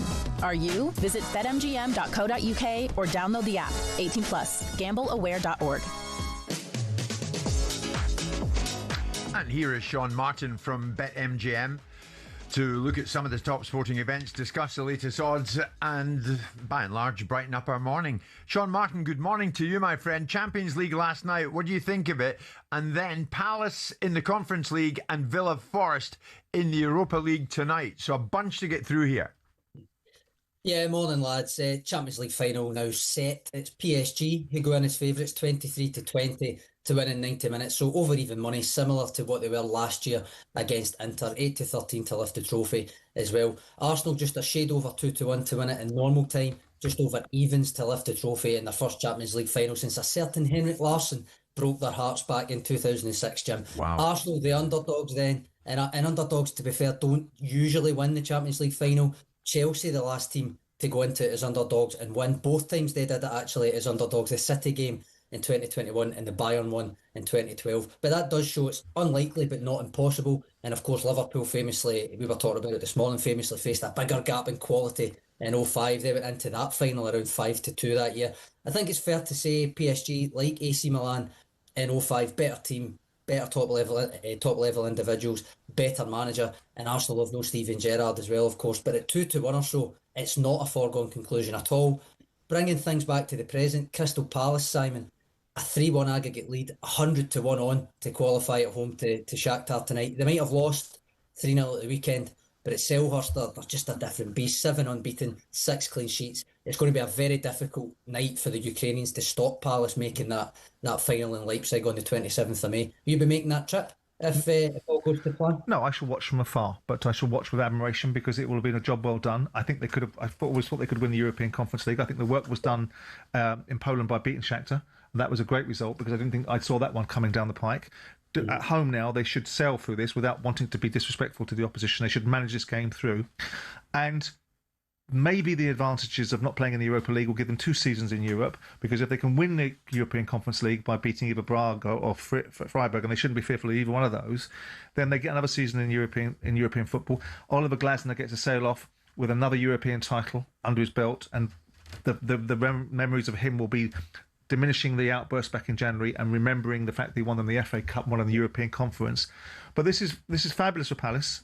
You know, this is what every Palace owner, myself or Ron or Ray Bloy or Arthur Waite or whoever else owned a football club during this period of time, and certainly Parish and his guys will have lived for. And to bring European football and to win a European tournament would be fabulous. Absolutely. They're right within the opportunity now. Yeah. And Sean, you know, Villa Forest tonight, and then one of them will get to the final. So the way it could work out, with Arsenal there, Palace hopefully there, and Villa or Forest in the other one, in the Europa League, says a lot, doesn't it? 3 Premier League clubs in 3 European finals. I mean, come on. I wonder what the odds on that would have been at the start of the season. Yeah, well, I know Arsenal to make the Champions League final, or not to make the final, sorry, to win it at the start of the season were 7s. So that says a lot. But I think English teams for the other 2 were favourites going into it. Palace are now 11-20, so massive odds on to go through tonight, but also odds on, the only odds on team to win the Conference League as well. So really, the market suggests Palace get through tonight, they probably will win it. I think for the Villa Forest one, we've maybe buried the lead somewhat there, because I think it's going to be a cracker tonight.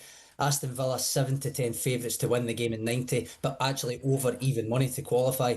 Forest 19-5, so just under 4-1 to win the game in 90, but odds on to qualify for the tie. Contrasting form, we know contrasting form. Villa 3 losses in the spin, Forest unbeaten in 10 all competitions. The 4th meeting between them this season, a win apiece and a draw doesn't really help much. You're probably looking at Villa Park and the Unai Emery factor maybe making a difference. And also, incidentally, I read a Villa update last night suggesting that John McGinn will be fit for it as well, which is massive. Good, that's massive, yeah. Did I hear right, you 2 are split on who wins that one? Well, I've just gone in the Villa direction. You think Forest, Simon, and your heart says Forest. We've got affection for both of them. I've got a sneaking feeling that Forest are in rude health. Villa are not. I know that McGinn coming back into the side and perhaps an enhanced motivation and the nonsense they put on the weekend will create the idea that Villa being in the top 5, Forest being in the bottom 6 will produce an outcome. But this is a European Cup semi-final, you know, and there's a lot riding on it, and Forest have got 1 goal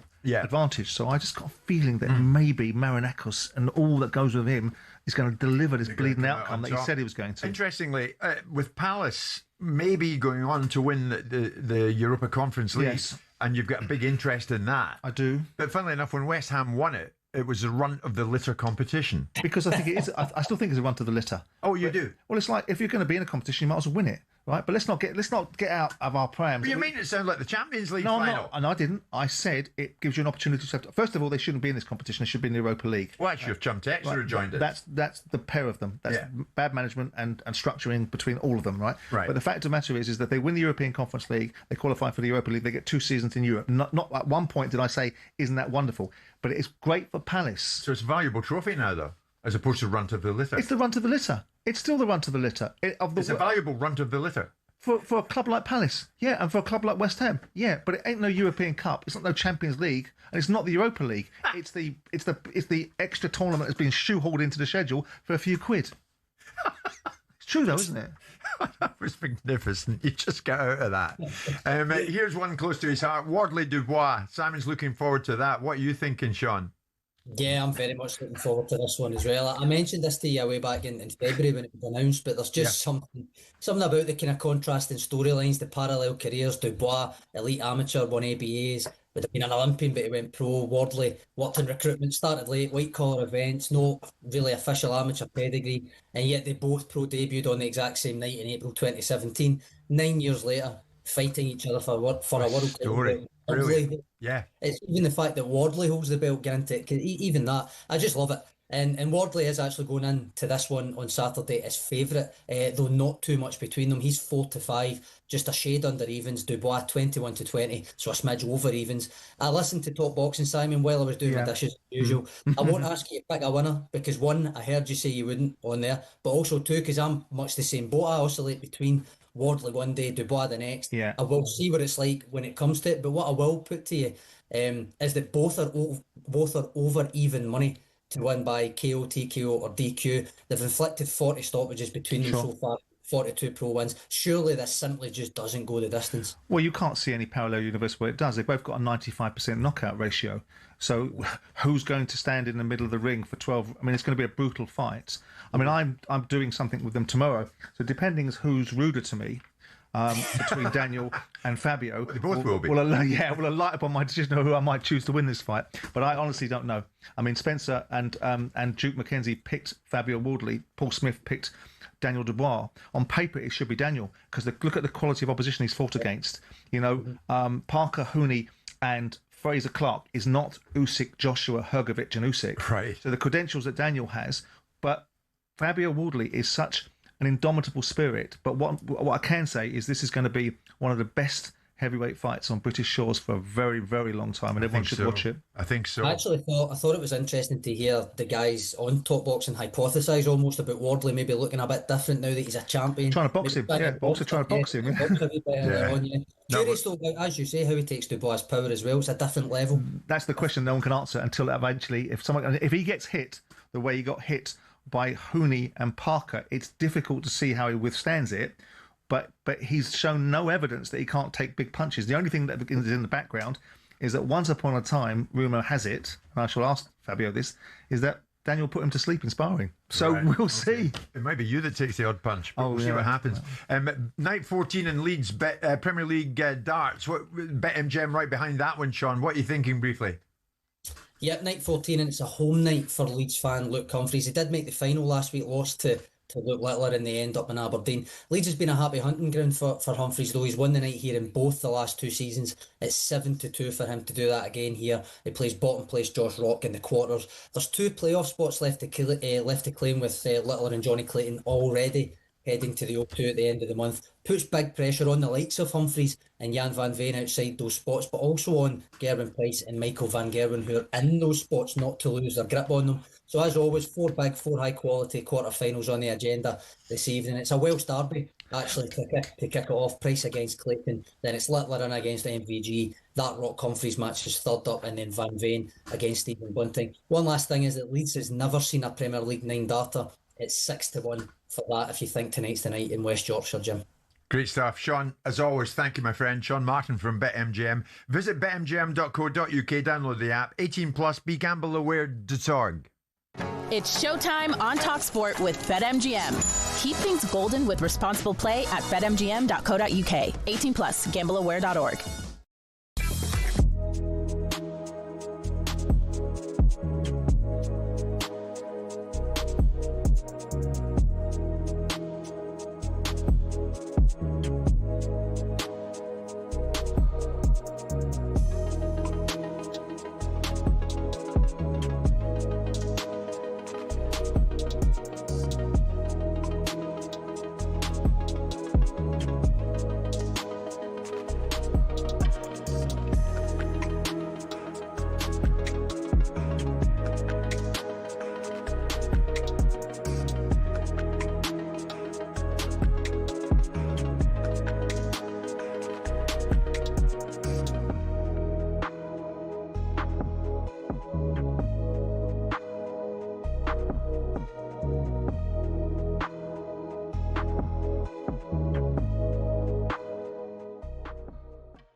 because I've got nothing against Forest, and I think it would be great for that football club and their fans. No, whoever gets through to the final out of the Europa League, I want them to get beat in the final. Do you? Yeah. What's the matter with you? You're horrible. I just want. No, why, I don't understand. Horrible person. So that makes you a nice person, does it? Because you want to win. Well, it's not about being nice, but it's just like, why? I get it. If Chelsea or Arsenal, Spurs, I get all that. Rivalry. No rivalry with Nottingham Forest. No, I don't want Palace to win it if they get to the final. You don't want Palace to win the Conference League? No, I mean less concerned about that. It's to play for Palace, and I'm backing them. Yeah. 4 games on loan. Yeah. No, I mean, do you know what? Maybe Palace. Maybe I know. Do you know what? Catch me at the time. I'm so nonplussed by it, but I definitely don't want Villa win it. Definitely don't want Forest to win it. Definitely, 100% don't want them winning it. I don't want Spurs winning it. Don't want Arsenal winning it. Don't want West Ham. Don't want Man United winning it. Liverpool. None of them. Oh, yeah, you know, no, don't want anyone winning. You're a bitter old man. Yeah, good. I mean, I enjoy being it. I like being that man. Greg, listen, mate. Thanks for your call. I'm going to go to Carl. He's a Fulham fan. Would you want Fulham to win it? Nope. Carl. All right, Carl. Hello, hold on. Hello. All right, Carl. Hi, guys. You okay? Yeah, mate. Go on. What do you want to say? I think it's great that an English club get into a final. Behave yourself, man.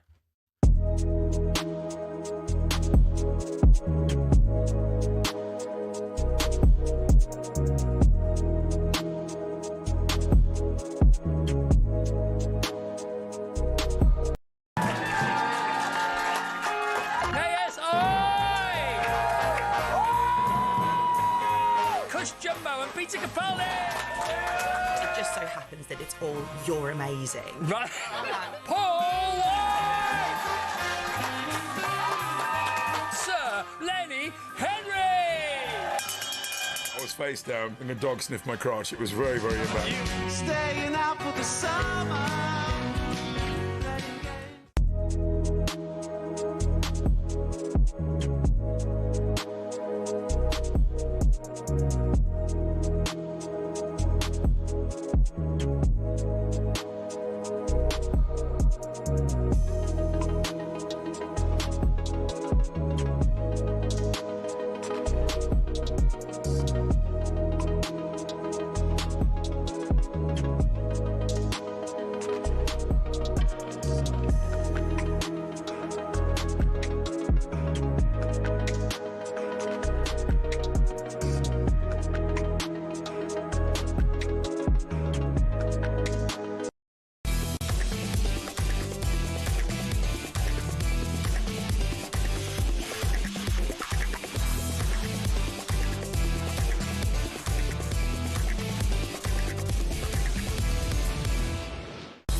It's all getting decided at this stage in the season, isn't it? Who's going to win the Champions League? We now know PSG will be there in Budapest to face Arsenal.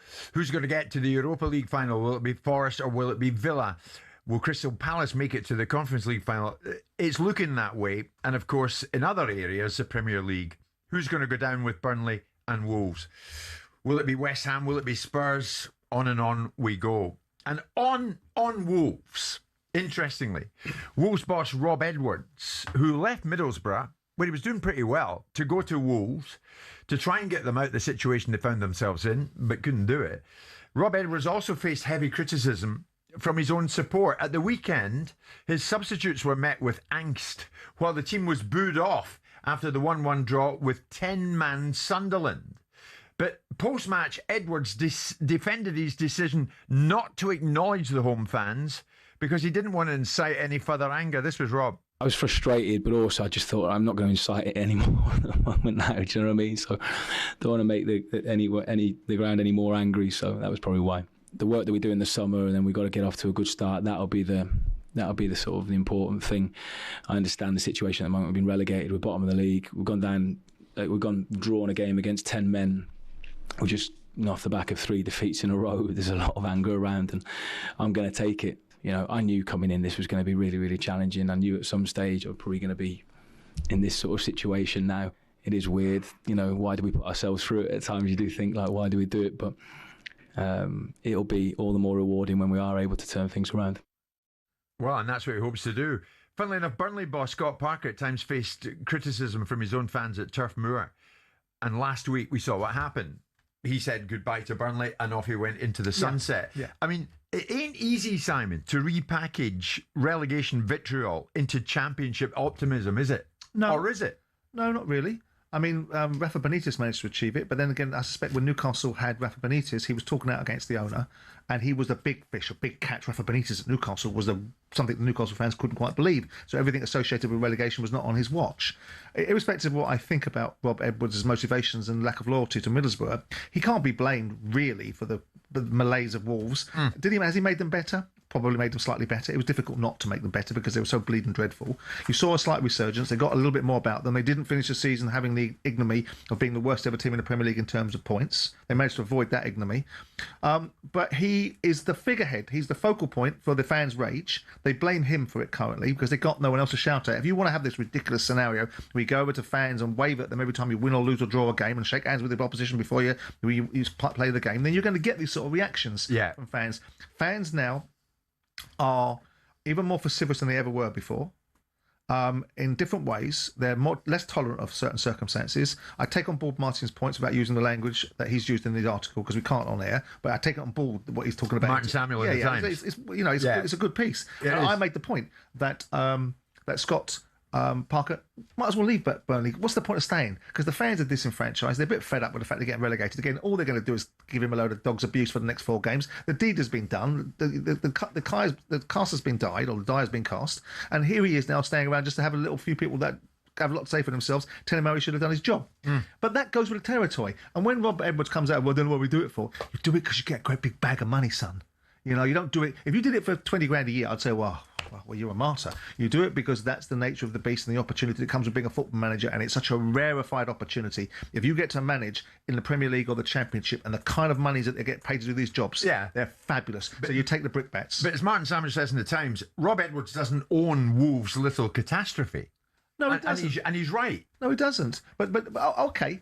So when Rob Edwards or a manager like Rob Edwards makes good decisions, right, and buys good players, of which, of course, he didn't do. The guys that own the football club bought the players, provided the money. You can't have it both ways. You can't have the manager who's considered to be the person that runs the club. He runs the club, right? In one breath, let him run the club. In another breath, turn around and say that because it doesn't suit the argument, he doesn't run the club, got to blame the guys that actually do. So you can't have it both ways, Martin, in that argument. I understand why he's seeking to have it, because it's unfair. As much as I think he's a treacherous toad, as much as it's unfair... Who, Martin or Rob? Rob Edwards. Yeah. And I hope all the best things for him in terms of he reaps what he deserves at Wolves. Oh, come on. I do. I think loyalty is a very poor commodity. And it's very... And people will say, yes, because you've got an owner's mentality. I know that whenever I fired someone, it wasn't because of me. It was because of their failings. They were given an opportunity to do a job and they failed. Nothing to do with you. No. All more right. often than not. For me, the wrong appointment. Wrong appointment, yeah, because they didn't do what they said they were going to do. And I was fool enough to believe that they could. Do you recognise any of this in your time at Palace? When Palace went down, did you get vitriol from any of the Palace fans? Nah, but we went down in such a disappointing way because we went down the last day of the season. We went down with 3 minutes to go. We were architects of our own downfall against Southampton in the second to last game of the season by conceding a goal in the 92nd minute, and we conceded an equaliser from that delightful mob at Charlton with 3 minutes to go. So the Palace fans were disappointed, and we went down with a strong squad. We kept Andy Johnson. I did everything I should have done, which is not sell everybody, and we tried again. So we didn't. But the fans and social media and broadcasting has changed in that 20-year period. People are bolder. They got more to say. Social media engenders this sort of entitled belief you can say what you want, and then you carry it into the real world, and someone comes along and fills your collar in the end if you get too carried away with yourself. But the fact of the matter is that Rob Edwards, suck it up, get on with it. If he doesn't do it next season, and he doesn't produce an outcome for Wolves next season, then he'll deserve to be on the receiving end of whatever ire, within reason, the fans are going to tell to him. He'll deserve it. Well, yeah. That's a bit strong. Well, yeah, because you're a football manager. Your job is to win football matches. You take all the reward, take all the plaudits. I don't see you... I don't see... No. Don't thank me. Thank all these people behind me that did it for me, that gave me the job, that gave me the money, that backed me, that stood by me when I wasn't having a good time. You don't hear any of that, do you? This is what it boils down to. Why we have this moment to share. Don't use my expressions. You do not like it that you lot in the boardroom never get a pat in the back. No, I don't care It's about always that. a manager. I don't mind. Yes, you do. No, I don't. Honestly, I don't care about not getting a pat on the back because I don't think you should. If you need a pat on the back, then what kind of owner, what kind of leader are you? You don't need pats on the back. You just don't need all the other crap, which is when it's not fair, when you're being vilified and brick-batted and lambasted for the bad things. It doesn't equalise when the good things come along. Oh well, it's a brilliantly one. It's becoming more like that. People are looking at Benham. Like, look at the appointment of Keith Andrews. What's happening at Brentford? Did you ever consider that maybe Matthew Benham really knows what he's doing, and appointing Keith Andrews was a wise decision? Now all of a sudden all the visionaries have come out. Oh, what a wonderful appointment. Never doubted it. No, you did. You all said he's a set-piece coach. You know, he's not going to be able to... What's happening at Brentford? Because people do know what they're doing. Right. And so with that in mind, no, I don't want owners to be praised. I just want it to be fair. I want managers to be given the fair treatment. I want players to be given the fair treatment, and I want owners to be given the fair treatment. And it's not like that. Okay. You'll need to get your breath back because we have an hour of talking boxing very shortly, and we're going to start off the hour in the company of the president of Top Rank Boxing, Todd DeBoeuf. Great name. Good man. 12 noon.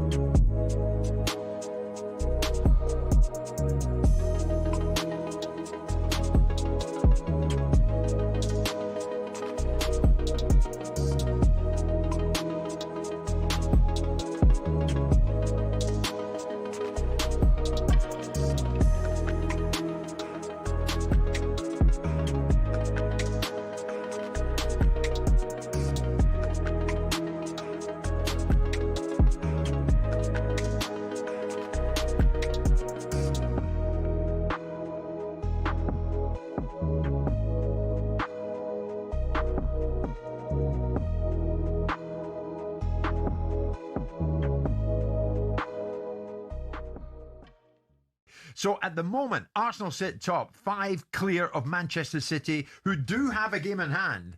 And Pep was asked, where does this leave it? In your eyes, where does this leave it all? It's better the point than don't point, and it would have been better win the game that we needed at the point. So I know it was in our hands, in Arsenal's hands as well before that game. It depends of the goals conceded. Now it's not. So, but for responsibility, you have Brentford, saturate 3 and continue. And we'll see what happens. So it was 3-1. It ended up 3-3.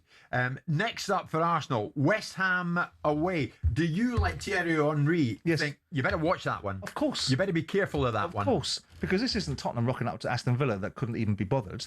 This is West Ham that can be bothered, that will be motivated and will make it as difficult as they possibly can, because despite the fact they got battered by Brentford, there was no way that was a 3-0 game. Yeah. They've hit the post twice. They've had a goal disallowed. West Ham. So it was not reflective of their recent performances. So Arsenal are going to have to go and step on West Ham's throat. But I'm with Thierry Henry because I think that could actually equalise itself out in terms of Arsenal going to West Ham and getting a draw. I don't think they will. I think they've just got about enough, and they'll deal with Burnley and they'll deal with Palace, because they're Palace last game of the season to win the league. They're going to deal with them, right? Right. And Burnley, I mean, come on, who can't? So with that in mind, the question for me was, what were Manchester City doing? The big question for Pep Guardiola is, what were they doing for 23 minutes in that second half?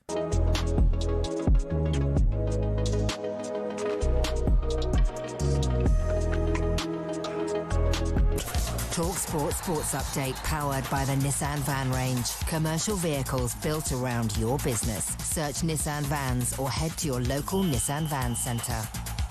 With the headlines at 1 minute past 12, I'm Tom Clayton. Good afternoon. With Mikel Arteta set to sign a new contract at Arsenal, even if they end the season trophyless, the former Palace chairman Simon Jordan says that's right, and Arsenal have been steadily improving under Arteta. You can't just keep on trotting that out forever ad infinitum and consistently finishing second. Now, he's in the box seat to do more than finish second this season, and I think he will do in at least one of these outcomes. Arsenal are 3 games away from the Premier League title and face PSG in the Champions League final. The cost of attending that Champions League final is already spiralling. Hotels in Budapest are £1,000 a night minimum, and travel expert Simon Calder says Wizz Air flights are about £500 each way. Crucially, they've got a couple of late night, or rather early morning departures, 2 o'clock in the morning or so, going into either Luton or Gatwick. Arsenal v PSG in Budapest is live on talkSPORT on Saturday, the 30th of May. Man United have confirmed Dave Brailsford has now officially stepped down as a director. Liverpool have backtracked on planned ticket price increases following a fan protest. Instead of inflationary increases over 3 years, Anfield ticket prices will go up by 3% next season and be frozen for 27-28. And ahead of Fabio Wardley v Daniel Dubois this Saturday, British heavyweight Fraser Clark's told us Wardley will need to put in the performance of his career to stay undefeated. This is the heaviest puncher he's been in the ring with. But yeah, we all know he's got that grit in him and that determination. But like I say, I think he needs a little bit more than that to beat Daniel Dubois, because Daniel Dubois, when he hits, it's not normal. Wardley v Dubois is live on talkSPORT on Saturday night. There's also a watch along on the talkSPORT Boxing YouTube channel. talkSPORT News. Contract tracing is underway for those who sat next to passengers who'd been on an infected cruise ship on the plane home. And there's been a major disruption to train services in southern England after a radio fault. More with the media at past. talkSPORT weather with QuickFit. With over 400 EV-ready centres across the UK, we're top of the league for electric car owners. Visit quickfit.com and book today. Many areas dry with some sunny spells. There will be some scattered showers, these most frequent in the northwest.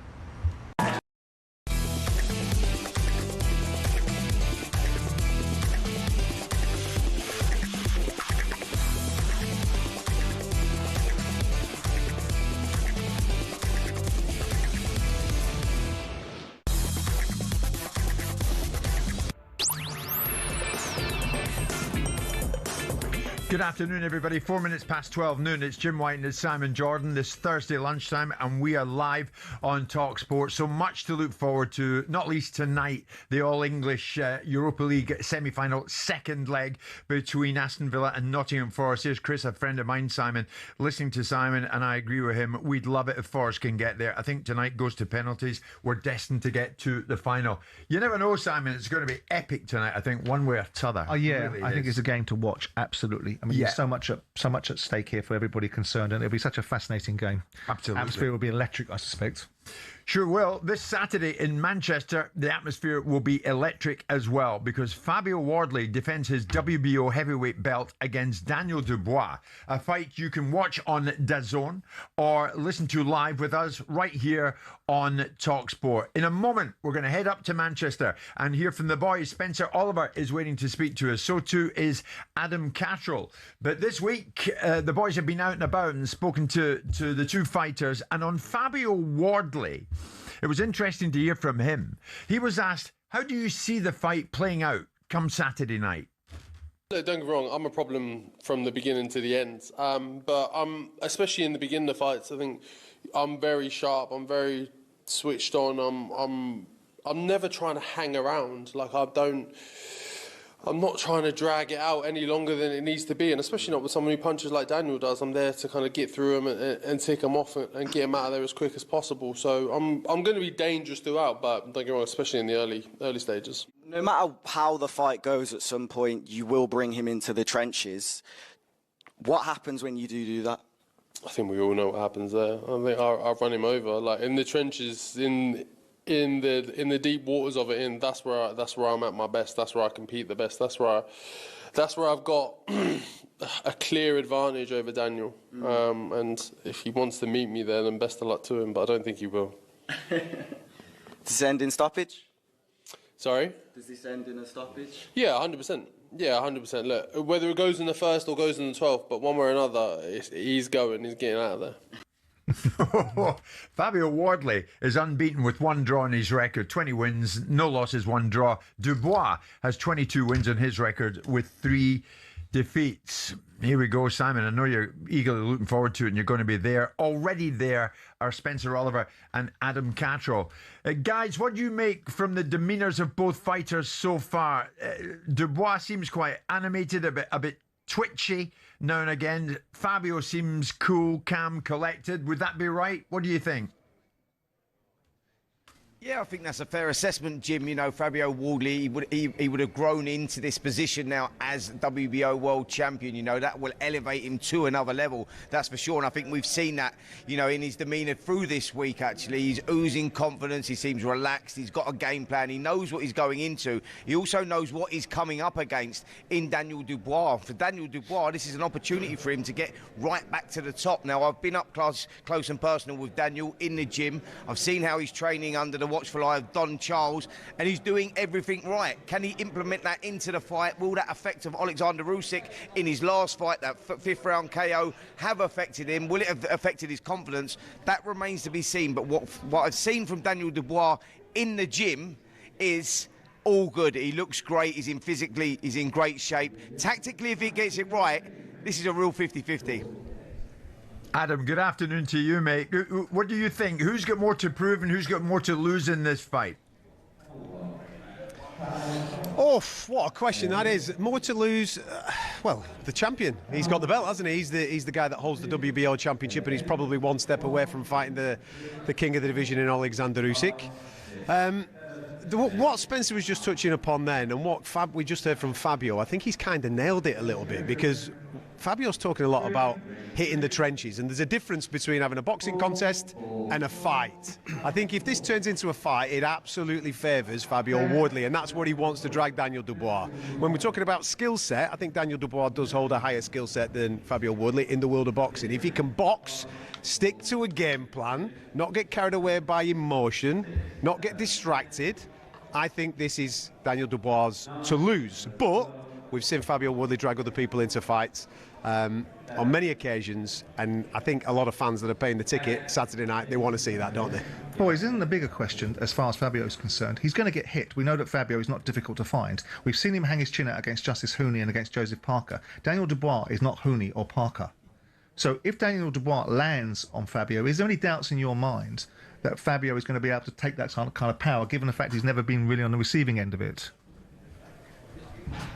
That's a great question, Simon, because he hasn't boxed at this level, you know, Fabio Wardley, even though, yes, he is the world heavyweight champion. That was a great win against Joseph Parker last time out as well, but he's not Daniel Dubois. You know, Daniel Dubois is possibly the hardest hitting heavyweight out there right now, and if he establishes that jab early on, and that jab is like a right hand, trust me, I've seen that. I don't even know if he was a southpaw that has actually switched to orthodox, because it's a serious weapon, and then gets in range to land that right hand. It's going to be interesting to see how Fabio Wardley takes that, because these are all the questions, the unknowns going into this fight that makes it such an intriguing fight, and how it can be won and lost from both sides. Because I think, Adam, it's fair to say we've both looked at this, you know, you look at it and you can see ways where both guys can win this tactically. Who gets it right, who gets it wrong, who turns up on the day. Regarding what Simon's just asked there, the only evidence I suppose we've got with the Daniel Dubois power is what happened in the Joe Joyce fight, because Joe Joyce at that time was a bit of a juggernaut, wasn't he? He was a guy that could take a shot. Can Fabio Wardley do that? If he can do that, then we've got a hell of a fight on our hands. But listen, when a guy's got 95.4% knockout ratio and he irons people out, we're not talking about an accumulation of punches like some other guys in the heavyweight division.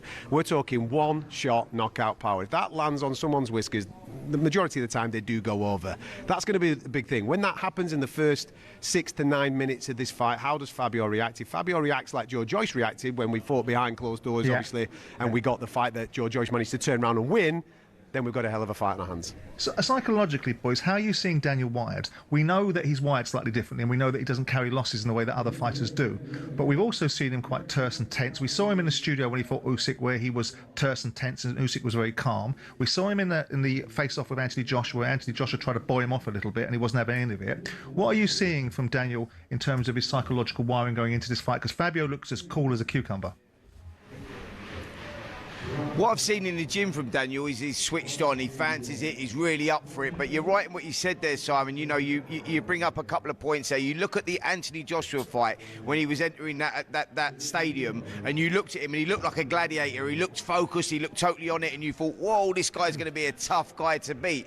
You fast forward and then look at the Alexander Usyk ring walk, and you look at him and there was a nervous look around him. He was a little bit twitchy and he didn't look so switched on. It's going to be interesting to see how Daniel walks box into this one off the back of that Usyk loss. And that's, I think, when you'll know whether he's there or whether he's not there, whether he's up for it, whether he's not up for it. You know, I think that Daniel Dubois is a difficult guy to beat if he's switched on and focused, but we won't know that until the ring walk happens. I think with what you're saying there, Simon, for me, my takes away from Daniel Dubois is that he's a man that needs one voice and clear instruction. If you give him one voice and you give him clear instruction, I think he can absolutely box to that instruction. If we've seen it on a couple of occasions where maybe there's been confusion in that corner, there's been multiple voices, and maybe that has confused him a little bit with what he needs to do. I think if it's Don Charles, clear instruction on Saturday night, I think we'll get the best version of Daniel Dubois.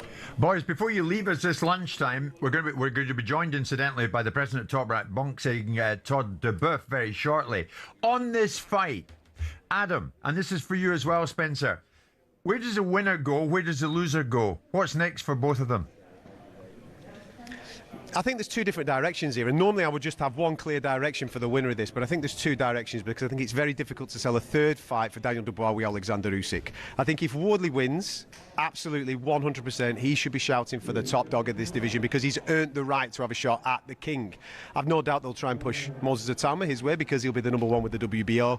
But for Dubois, I think that's the next step. If Dubois is victorious in this fight, I think that sets up another British blockbuster with the number one contender with the WBO, and that'll be Moses Atama. Yeah, I sort of agree with Adam on that one, just to echo what he says. I think that if Fabio Wardley wins this one, I think we get Alexander Usyk next. I think that's a fight that Turkey sort of wants to push as well, and I think that is a fight that we could see. And for Alexander Usyk, it's about modern generations and clearing up those generations, and Fabio Wardley is that guy. For Daniel Dubois, if he comes through, it's going to be an interesting route. I don't know where he goes off the back of that. He's obviously got the target on his back, so there will be a big fight of some sort of magnitude. But for the loser, I think they both come back. Daniel Dubois at 28, Fabio Wardley at 31. You know, there's still a bright future for them. They're still very much in their prime. So it's not a case of a must-win fight for both of these guys going into this one. But what we have got, guys, is probably the most explosive, most exciting fight in the heavyweight division right now.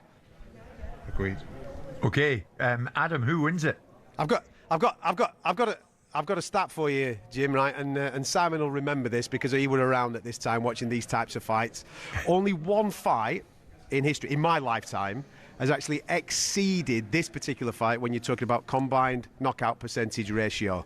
1999, Herbie Hyde, Vitaly Klitschko. It's the only one that exceeds it when Herbie Hyde walked in at 97% and you have Vitaly coming in at 100%. These two at 95, 95.4 is off the chart when you're talking about explosive knockout power. This is where I'm at with it. I think if they turn it into a fight, Fabio Wardley loves those exchanges, so he will be victorious. If Daniel Dubois boxes to type and keeps it a boxing match, jabs at range, he's patient, that's the key thing, I think Daniel Dubois will find the opening to land that big bomb that Simon was talking about and take Fabio Wardley out. So I'm edging towards Daniel Dubois because I think he can box to type. And as we are on facts, I've got another fascinating fact right here. Both of these guys made their debut on the same day in the same year, on the 8th of April 2017. There you go. There you go. Who are you Fabulous. picking? Come on, get off the fence. Who are you picking? Go on, Spencer. I've done it already, mate. Have you? I've already done it. You've gone Wardley, I'm going to lean towards momentum. I'm going to lean towards momentum and go with Fabio Wardley. I think that he will just find a way. Great fight, though. Yeah. Adam, Spencer, thank you very much for joining us. And the boys will lead talkSPORT's coverage come fight night on Saturday night. I mentioned him before, and he's with us after this. The president of Top Rank Boxing, Todd DeBoeuf, will be in studio and will join us live.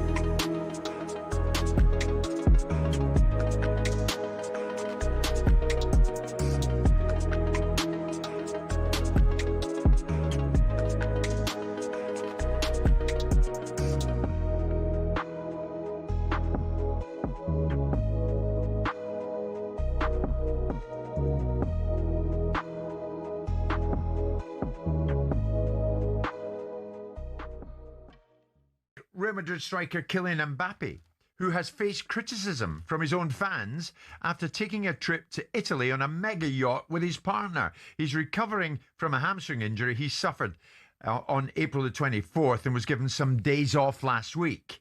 He arrived back in Madrid on Sunday, shortly before kick-off, when Madrid played away against Espanyol. Many fans thought Mbappe should not have taken a break and should have stuck with the team, going through a difficult time at this particular time. Alvaro Arbeloa said, well, in their free time, each player does what they see fit, and I don't get involved with that. Mbappe's representative said part of the criticism was based on an over-interpretation of elements related to a recovery period, strictly supervised by the club, without reflecting the reality of Kylian's commitment and the work that he puts in every day for the team. So that was Mbappe and Real Madrid. But then there's Liverpool. What was going on with them? Danny's old club. Liverpool captain Virgil van Dijk had to defend some of his teammates who were criticised for being abroad last week on a day off as they headed into the Manchester United game, a game they ultimately lost by 3-2. It was put to Van Dijk that some of his teammates had gone on holiday last week. He says, I'm not sure it was a holiday, it was a city trip. But I think if you're one day off and you don't have many days off, then you decide what you want to do with your family. We're not kids. Everyone's an adult. I wish we had a couple more days off at times because I think it works both ways.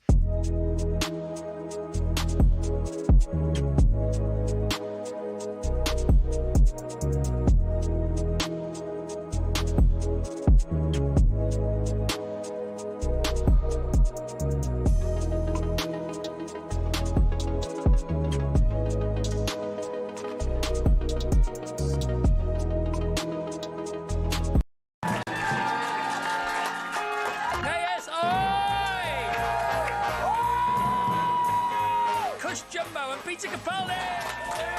It just so happens that it's all you're amazing. Right. Paul White!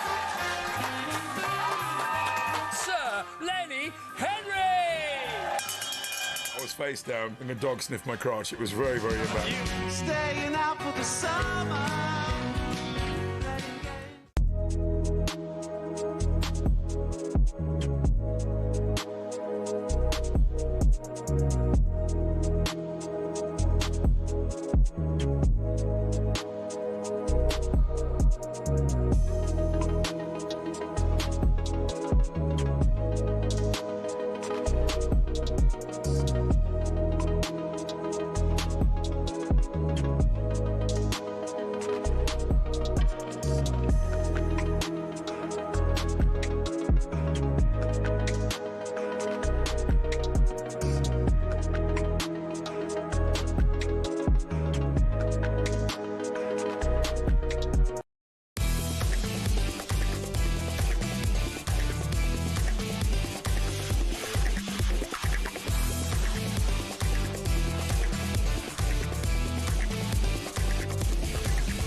It is Jim White and Simon Jordan. We're live in talkSPORT, live on your TV as well. Thanks for all the messages coming in. You were listening to Adam Cattrall and Spencer Oliver coming live from Manchester just a short time ago. Before we go at 1 o'clock today, we'll head back up there and we may, I hope, Simon, hear from Polly Malignaggi before we go today, because Wardley against Dubois is capturing the imagination. It's live in talkSPORT, it's live in the zone. Of that, there is no doubt. This fellow and Top Rank Boxing captured the imagination in a big way, especially over in the US of A. I'm delighted to say the president of Top Rank Boxing, Todd DeBoeuf, has stopped by straight off a flight. Really, you're always flying, you're always in the air, just back from Japan, are you not? Yeah, I'm just back from Japan watching the monster in Nakatani. What a barn burner that ended up being. How did that work out? I mean, it was a fantastic fight. It was, you know, it was interesting. It was one of the first times I've ever seen Inoue show that much respect early in the fight. The first 4 rounds were very much a chess match. Yeah. And Nakatani couldn't get going, and Inoue was sitting back a little bit. And to watch those first 4 rounds a little slow, and I think Inoue just kind of edged him out.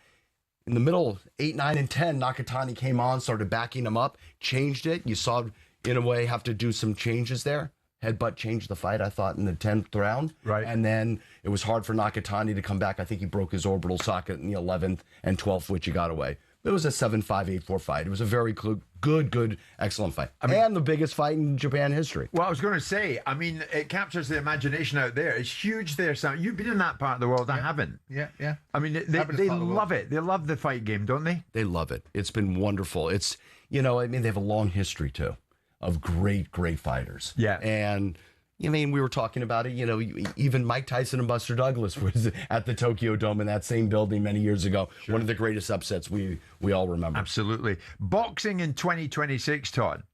Top rank in 2026. How would you assess the state of play?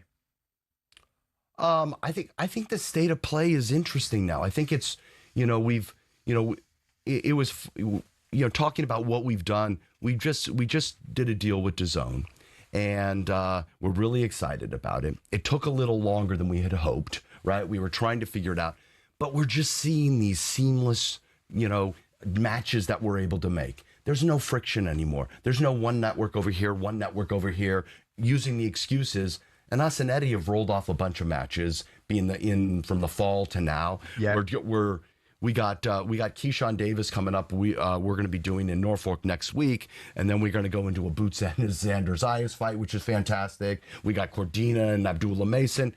So it's really good that we are all under like the same umbrella, and it just makes this a lot easier. I mean, you've done it down the years, so when you look at it, Todd, I mean, Top Rank are promoted down the years. Muhammad Ali, Pacquiao, Floyd Mayweather Jr., the list goes on, Hagler, Leonard, Hearns. I mean, there wasn't much friction getting these guys to fight. I would say you're 100% right, but there's two pieces to it, right? I think in the 90s, let's talk about like the 90s when premium cable started getting in, there was very territorial. The HBOs and the Showtimes, they were territorial about the assets to grow their platforms. They didn't want to share them with anybody because they wanted to get subscribers. So everybody was holding on. Back then, pre-then, you had Hagler, Hearns, Leonard, Duran, Arguello, everybody making it, right? Bob was doing stuff on ABC and CBS, and Don was out there, and the Duvas were out there. So there were a lot of big fights being done. I think when it became a business for the platforms, it became very territorial. A lot of barriers. Yeah. I mean, there was talk, correct me if I'm wrong, that Top Rank was struggling to secure a TV deal after going without one for about, 8 months following the expiry with ESPN. Was that the case? I mean, and then the move from ESPN to DAZN? Well, I mean, you used an adjective I wouldn't have used. You used the word struggle. Right. Right? I mean, the question Dana is... White used it. Well, are we going to... whatever he says is truth? Is that what it is? Come on. All right. I mean, the reality is do I want to make a deal based on terms that somebody wants me to make a deal based on? Or are we going to make a deal based on good terms for everybody? Right, and good terms for me. I'm not just going to take terms that I don't want to accept for my fighters and have the opportunity. Right, and so we're going to sit out there and we're going to be patient and believe in the long game. I'm not just, if it takes us a little longer, then it took me a little longer than I may have wanted to. But I'm not going to just go out there and just make a deal just because somebody wants to give you a deal. I get that.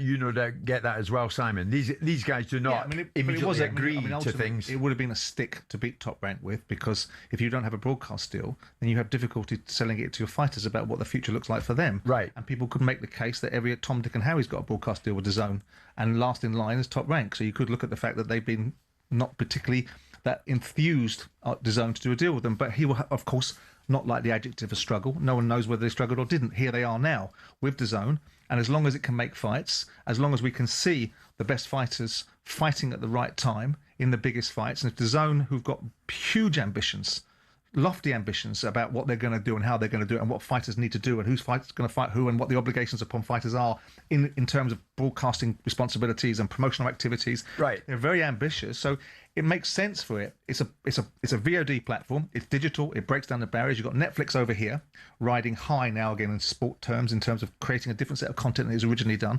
So the landscape is very interesting. But the landscape has changed because, I'll put it to you straight, Todd, do you welcome the arrival of Zuffa? I don't know what to welcome with them. They're speaking with forked tongue. I don't know what they're doing, right? listen, if they, I've seen everybody come into this business. I've been in the business 33 years. If they want to make a go at it, make a go at it, right? I don't know what they're doing. I really don't know. They're signing a bunch of fighters that most of the guys I've released or I'm not using or I would have. But you will concede, Tom, these are different animals. They're not only just very well heeled and financed in terms of whatever Dana may or may not be, right? And I don't think the world, according to Dana, is what we should be listening to. Right. But you've got Saudi money in behind it for however long Turkey wants to be involved in it. So you are not talking about, you've seen everybody come in, they come and go, and everyone with big lofty ambitions. These guys have the impetus, money, and motivation to turn out people's lights. So they are a real conceptual challenge, aren't they? I think I'm mixed on this one. I really am. I'm really mixed on this one because the words and their actions aren't meeting each other. They're not the same. All right. So I would say this. Well, elaborate on that. Okay. Put some substance behind that. Right. I'll put some substance behind that. They say for years that boxing's a terrible business. They say for years it's an old bunch of old guys. They say for years we leverage everything and we need help. They just went into a venture where they're the minority partner and they went to go get a sugar daddy to finance them. If this is such a great enterprise, why do they get on their earnings call and jump on there and say, hey guys, we're going into the boxing business and it costs me nothing. I'm going to make $10 million. What do you, if you believe in yourself, you're worth $30 billion entity. Yeah. Why would you give anybody some of the cream of your crop that you're going to make? Do you see them as a threat? I think they could be a disruptor, and I think they could be disruptive in this space. I think if we can build bigger personalities and elevate the sport and truly try to elevate the sport, we all win.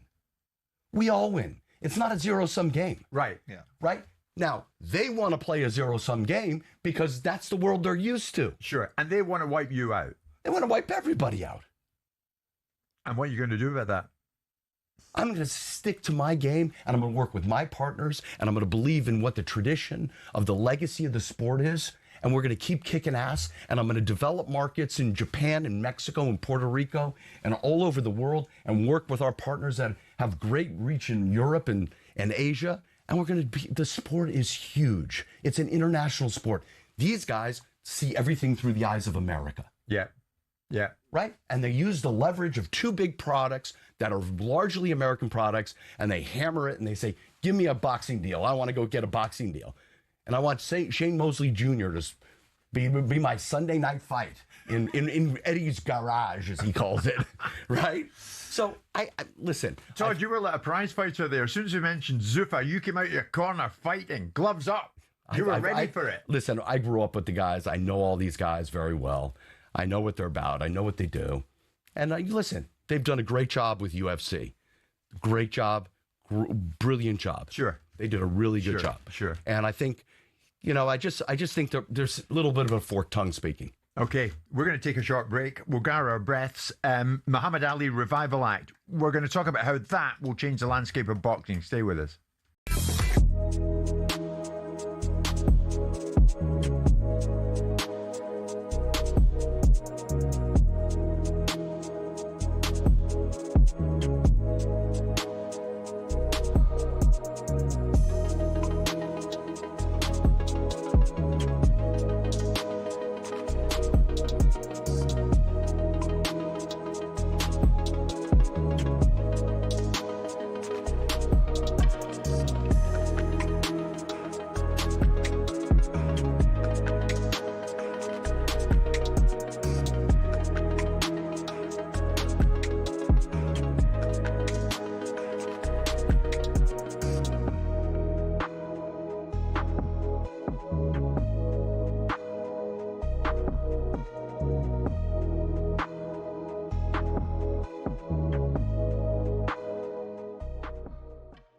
It's not my fault that you're fighting relegation. It's not our fault, you crap. No, listen, don't blame Spurs. No, I'm not blaming Spurs. I'm not blaming Spurs, right? But you lot, you bunch of absolute, I can't tell you what, celebrating people. Ole, ole, Spurs, away, ole, ole. You lot are shameless.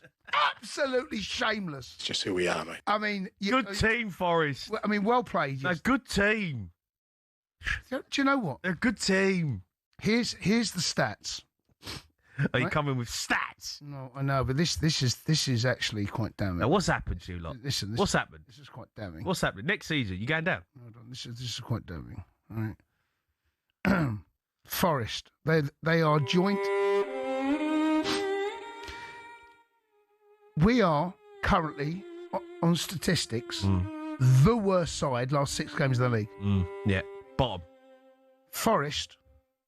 I think they're joint top with Leeds. Good team. We're a good team, mate. Bournemouth. City, you can write them off as well. That was poor. No, I don't even put them in. Big Callum McFarlane doing bits.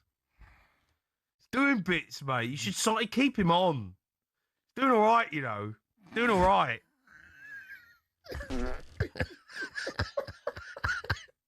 Doing all right, Big Cal. Leave Big Cow alone. Big Mac. Leave Big Mac alone. Let's keep Big Mac in there. Leave Big Mac and chips alone. Use a garbage. We are garbage.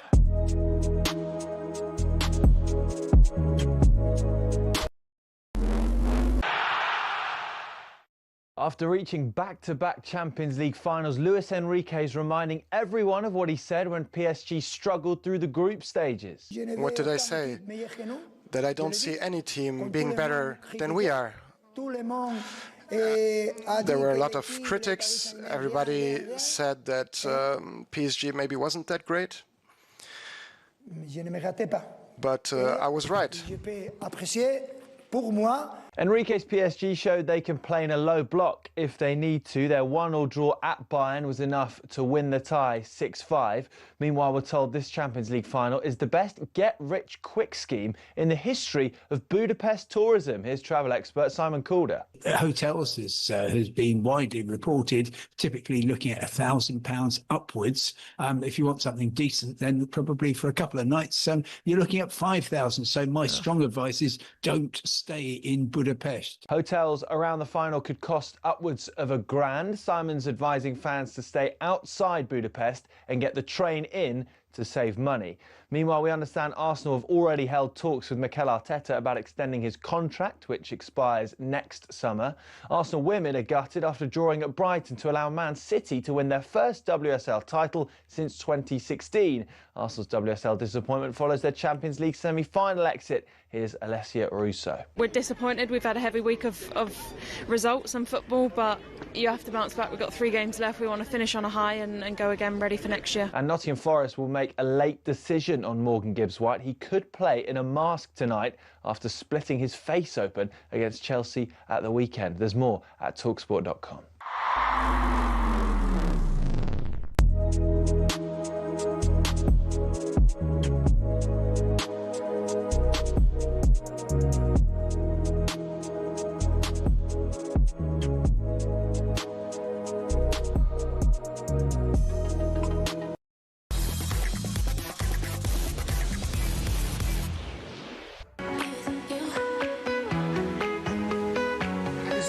Oh boy, you should hear this conversation going on in here.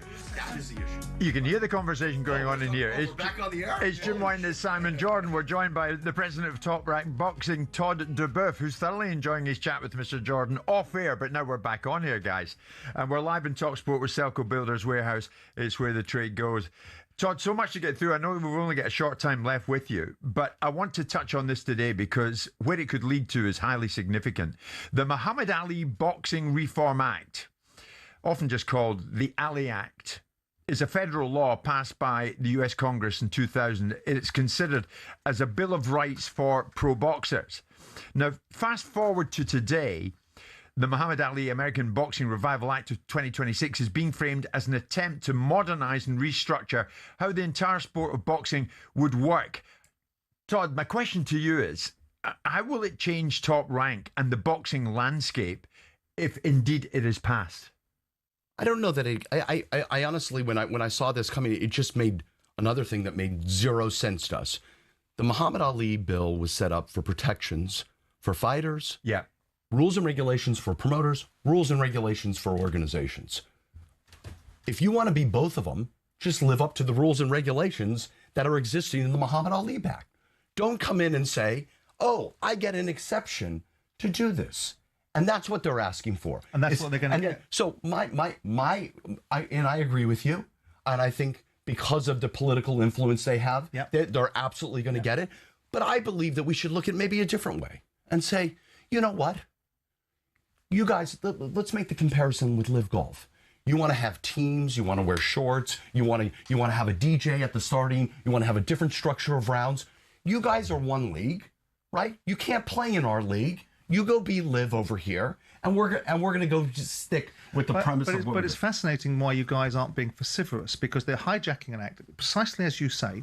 They're repackaging it under the auspice of suggesting it's beneficial to the fighters. We all know what it is. It's dressing up the UFC model, because what he's told us previously is everything he hated in boxing, he didn't do in UFC.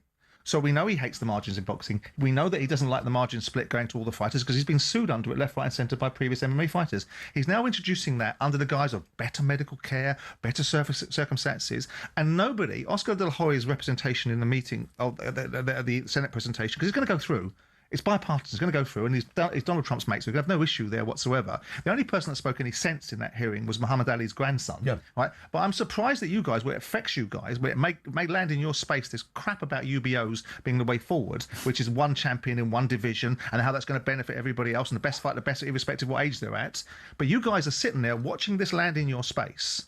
The British guys are over here going, don't like the look of that, don't like where this could be going, don't like the direction of travel for this. But no one in your neck of the woods seems to be stepping up to the plate saying, pack it in. This is what he's doing. This is the reasons why he's doing it. It should be stopped. It should be killed in the cradle. It shouldn't be revived. It shouldn't be a revitalised act. It's good as it sits, but you're not. No one's saying anything. This is your perception. Where were you in Senate hearings? Wait.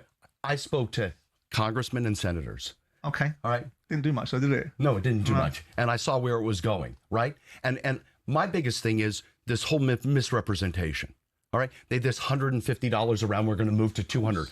I pay 10 times that from every time. We're paying anyway for the cheapest guys are getting $1,000 to $2,000 around.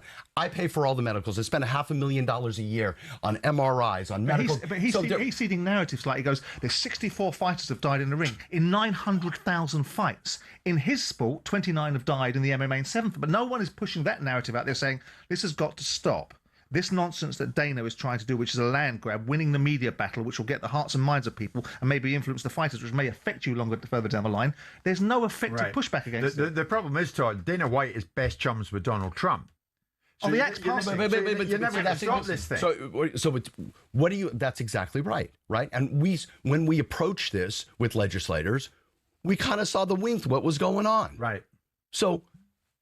You know, what do you do? What do you sit there and do? Yeah. You know, we've been vocal about it. We've told them what the issues are. We have told them that, hey, if you want to play in this game and you want to do it, live up to the rules of being a promoter, live up to the rules of being an organization. And if you want to be same, then be the same. Have a rules and organization, but live up to the rules. You don't have to amend them. Yeah. Makes no sense. Yeah. What have you got in Dana White? What do you mean? You look at him, I think, does he go about his life, his business, the rules are there are none? Well, I mean, I think when you have, there's a lot of people that are going about that with our leadership today in the United States that are very empowered by how close they are to the White House. And I think this helps a lot. And I think before they were very bully, and I think they were very empowered, and they had a lot of clout. But I think ever since this last election, we're seeing a lot. And we're seeing a lot across the board, not only in this category, but in other categories, in technology and, you know, in different companies. It's an unstoppable trend. Yeah, we've never seen the type of cronyism that's going on in the United States that exists today. Yeah. And this is new to us. And those guys, people are taking advantage of it. Yeah, yeah. Different dynamic for us in the States. And it makes a difference if you're either in or out, Todd, does it? Yes, I mean, in a big way. Yeah, absolutely. Yeah, absolutely. Of that cronyism. Absolutely. You know, it's the grift is on, man. I mean, it's like you have a small group of cronies that are doing a lot of stuff, and they're not even small. They're going to get things done. We're going to have all the protesters from January 6th, all what they were pardoned, right? Didn't we get everybody pardoned? Well, we've got a Democrat in our midst. Let's not go there. All right. Here's the thing. And I'm looking at the heavyweight scene, and we're looking at a great fight this weekend. Wardley's up against Dubois. Alexander Usyk has been Alexander Usyk now for a number of years. Untouchable. Untouchable, is he not? And we've got a kid in the block, Moses Itoma, you'll be well aware of. The American heavyweight scene, alive or dead? That's it. You know, that's one I think too early to tell. I think we're struggling in our feeder system because of the amount of money that exists in the other sports. NFL and NBA. NFL, NBA. And now compound that with NIL, right? Yeah. Now these guys can get $5 million and go to college and start playing another sport. That's compounding it. So the big guys are starting to see those other sports that we have that are so. But we have Richard Torres right now that is now fighting Frank Sanchez in a terrific fight that'll be coming up this month. I saw how I'm not the biggest Frank Sanchez fan, Me too. but I am a big Richard Torres. All right, but I'm going to say this. Expression. I'm going to say this. Right. Richard Torres is the kind of, he's just tough, nitty gritty. He's Rocky Balboa. Okay. Right? He is the great white hope. Right. I don't know how far he's going to go. Jared Anderson, I think, had a bump in the road. He came back to us. He came back to me with this mea culpa and said, I'm ready. I had a lot of screw ups over the last 2 years. I'm ready to go. I'm fired up. He was going to be on this show, sustained an injury. Yeah. My matchmaker.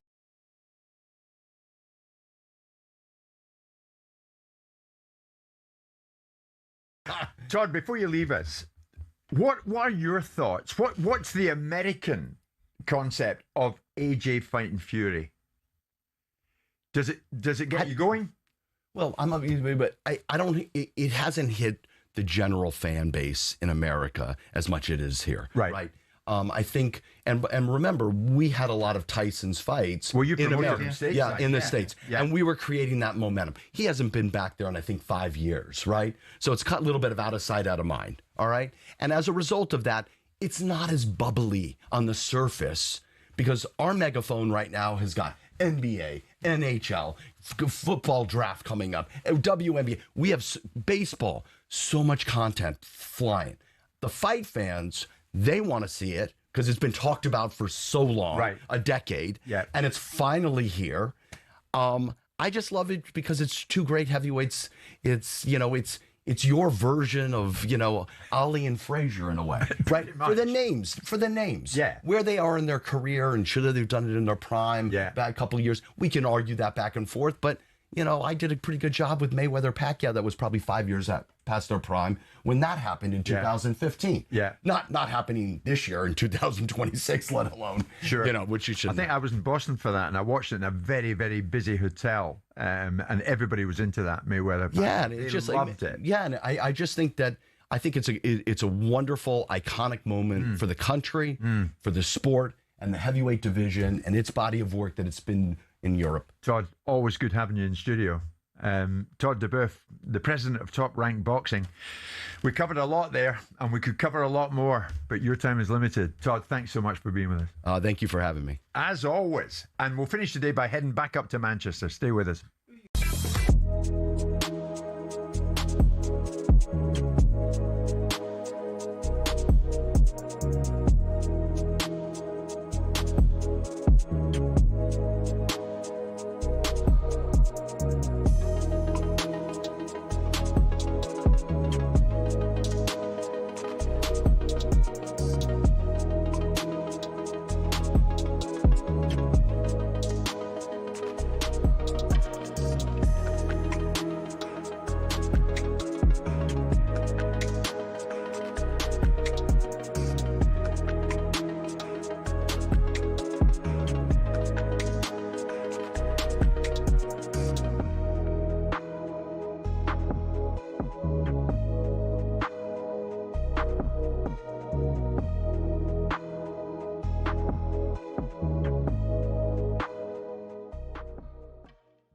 You mentioned those Arsenal critics, Martin. Do you think there'll be a fair bit of humble pie dished out at the end of the season? I don't really care, Jim. As I said, this is the first season since Arteta's been there. I said maybe they can win the league this year. I'll back them to win it. They still haven't done that. And with Pep in the building, there's lots of speculation. Will he be here? Won't he? Is he not even responding to that to create this extra energy and this drive for his team? Bernardo Silva, who's been an amazing servant for the football club, going as well. So it creates that, that finish, that final hurdle. But in here many times, Martin, you've bristled a few times, more than a few times, when people have come at you about, no, let's get this right. Arsenal have got to show that they can do it, etc., etc. You've bristled a few times. I bristle at the bottling claim, and I should think it's insulting. And I heard Simon use perpetuity, the word forever, and it certainly wasn't around in my day. And if they go on and win the league and the Champions League this year, in fact, I'll take one of those trophies, Jim. I don't think that could be said about this group ever again. Martin, brilliant. You think it's got a bit too cosy with Danny and Simon the Wednesday morning? I don't know whether Simon is using the back complaint because he's just not happy that Arsenal are in the Champions League final. I don't know. I can't work it out. Oh, he's woken up. He's woken up. He is here. He is here. You're not using the back complaint at all, are you? Unfortunately, my earphones have unplugged, so I haven't had time to Keown's dribble.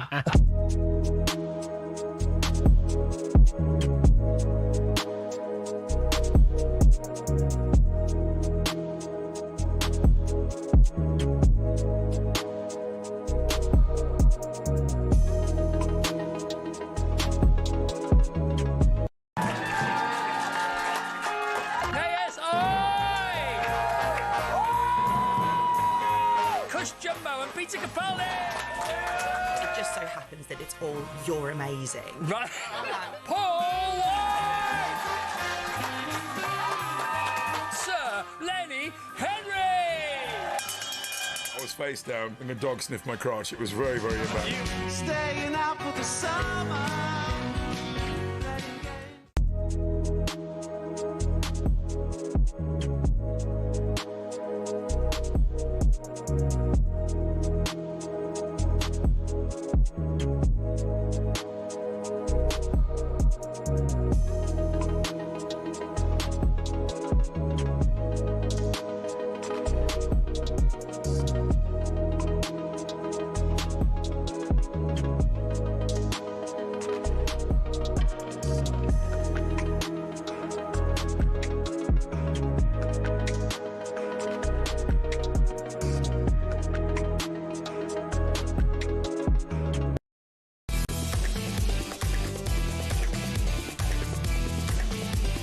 Big fight build-up on talkSPORT with DAZN. Watch Fabio Wardley versus Daniel Dubois. Don't blink. This Saturday, only on DAZN. Sign up now at DAZN.com. It's going to be good this Saturday. Two British knockout kings set to collide. Fabio Wardley takes on Daniel Dubois. So let's look ahead to the big fight now with DAZN. Before we do that, Simon, the president of Top Rank, Todd DeBoeuf, has gone. It is thee and me. Yeah. Now, you've been working on something with DAZN. Yeah. And you can tell me about it now for the first time. What are you up to? Yeah, I mean, there's this big thing about when the fighters weigh in and the last weigh-in, the next time you see them is in the ring, and this need for more content. And also when they come after the last weigh-in, which is normally the show weigh-in for the media, they sort of anodyne interviews that go on, which is how the fight camp gone, all the stuff you've already heard. Yeah. So the object is to perhaps have a different conversation with the two fighters together in an environment, insert me into the mix, where you you have a conversation with them, you ask them questions that maybe others have asked, but you ask them in a different way, ask questions that others haven't asked, and try and get some jeopardy into the conversation, get some scale of the fight from the two fighters, get some dynamic. Now, of course, it's attached with risk, because if you start poking and prodding fighters on the last time they see one another before a fight, you put yourself in the way of harm or jeopardy yourself. Yeah. But it was something I looked at. They wanted me to do it a while ago, and I was like, not sure if that's for me. And then I sat back thinking, hang on a second, this 13-year-old kid that went to see Marvin Hagler versus Alan Minter would bite someone off the arm if he thought he'd get involved with the world heavyweight title. So I looked at it again. They wanted me to do Wilder and Chisora, and I thought, I don't trust myself being in the same room with Deontay Wilder again, because I'll probably this time will get a smack in the mouth. But the Wardley Dubois fight, to me, is such a brilliant fight to start with. Yeah. The concept of asking fighters bold and fearless questions, not disrespectful ones, and trying to make them answer, and try and get underneath the bonnet of what it looks like and what fans might want to hear and see in a live auditorium with two fighters that don't know what you're going to ask them. They know that I'm a saucy sod that will ask certain questions in a certain way. and want an answer. So just from ask my Wilder. Yeah, well, listen, ask Wilder, ask any of the fighters that I've come across. You've sat in the studio with me, we've been asked on many occasions, I think wins, told the fighter that I've sat next to that he's going to lose. It's not about being clever, it's not about being facetious, but it gives a different level of content, and hopefully if we do it well, it gives a level of insight which the fight fans, and what the fight fans get to do is be involved in it, because there'll be polls and things, because they'll all be around the side of this sort of environment that myself and Fabio and Daniel are going to be in. I'll be asking them questions that they probably won't like too much. I'll be probably getting right on their tits. Good. And the fans will have their opinion about who's going to win this fight, and the fighters will be told. I'll be watching it. Simon is hosting the Cauldron on DAZN. The Cauldron. A live weigh-in show tomorrow ahead of Wardley Dubois. And you can watch it play out live tomorrow from 6 p.m. on DAZN and DAZN YouTube. And it's free to watch. How good is that? So it's all going to happen in Manchester, and let's go there now. Let's finish the show there today. I am delighted to say, Simon, good friend of ours, Paulie Malignaggi, is waiting to speak to us. Paulie, good afternoon. You excited about Wardley Dubois? Very excited about this fight, guys. Very excited. It's a lot of dynamite, a lot of fireworks in the ring. Could go really any which way you can think of when two big punchers get in the ring against one another. Yeah, and two men with very different demeanours, are they not? Wardley is so composed. Yeah. Daniel is quite blunt. When he's not in the mood to speak, he doesn't speak. You know, they're very different, are they not? Yeah. Daniel is the kind of guy, you're not going to poke and prod him in any way if he doesn't want to be poked and prodded, while Wardley is a little bit more open to that. But I think inside the ring, explosively, they both have that explosiveness. Wardley, I feel like, is more consistent with his mentality inside the ring, but he's very hittable, and he can be hurt by a guy like Dubois. Dubois' mentality is the more inconsistent one. Obviously, he can also be hurt, but when he's locked in, he's also is very ferocious. Paulie, what questions are going to be asked and answered in this ring tomorrow on Saturday night? You've got the credential side of thing that Fabio Wardley has not fought at this level, and you've got the heart argument around Daniel Dubois. So which questions are going to be asked and which ones are going to be answered? I think that you just hit it right on the head, Simon. I think with Wardley, we're going to find out how close to the real thing is he. He's got this WBO title. He beat Parker. It's a good win, but obviously you want to see him. Can he maintain this level? Can he stay at this level? Can he remain at this level? And what are his chances of doing great things in the sport after winning this heavyweight title? On the side of Dubois, it's the same old conversation. Sometimes he's this ferocious guy who looks the part and obviously looks deserving to be in the heavyweight title picture and has been heavyweight champion. And then at other times he goes out with a whimper, and you start to wonder, wow, is this the same guy that I saw doing such damage in some other fights? So you may still have these questions tomorrow. Who knows? You'd love for some of these questions to be answered for sure. It's the kind of fight that it's supposed to be. It's supposed to answer these questions. But I think if whatever it does or doesn't do, whether it answers them or not, I do believe this fight is going to be a very fun fight, because these two guys are have dynamite in their fists, and they're rather hittable. Well, I was going to ask you, what kind of fight do you think it's going to be? Obviously both got 95% knockout rate, so someone's going to get knocked out or beaten into submission. Do you think it's going to be a shootout from the start?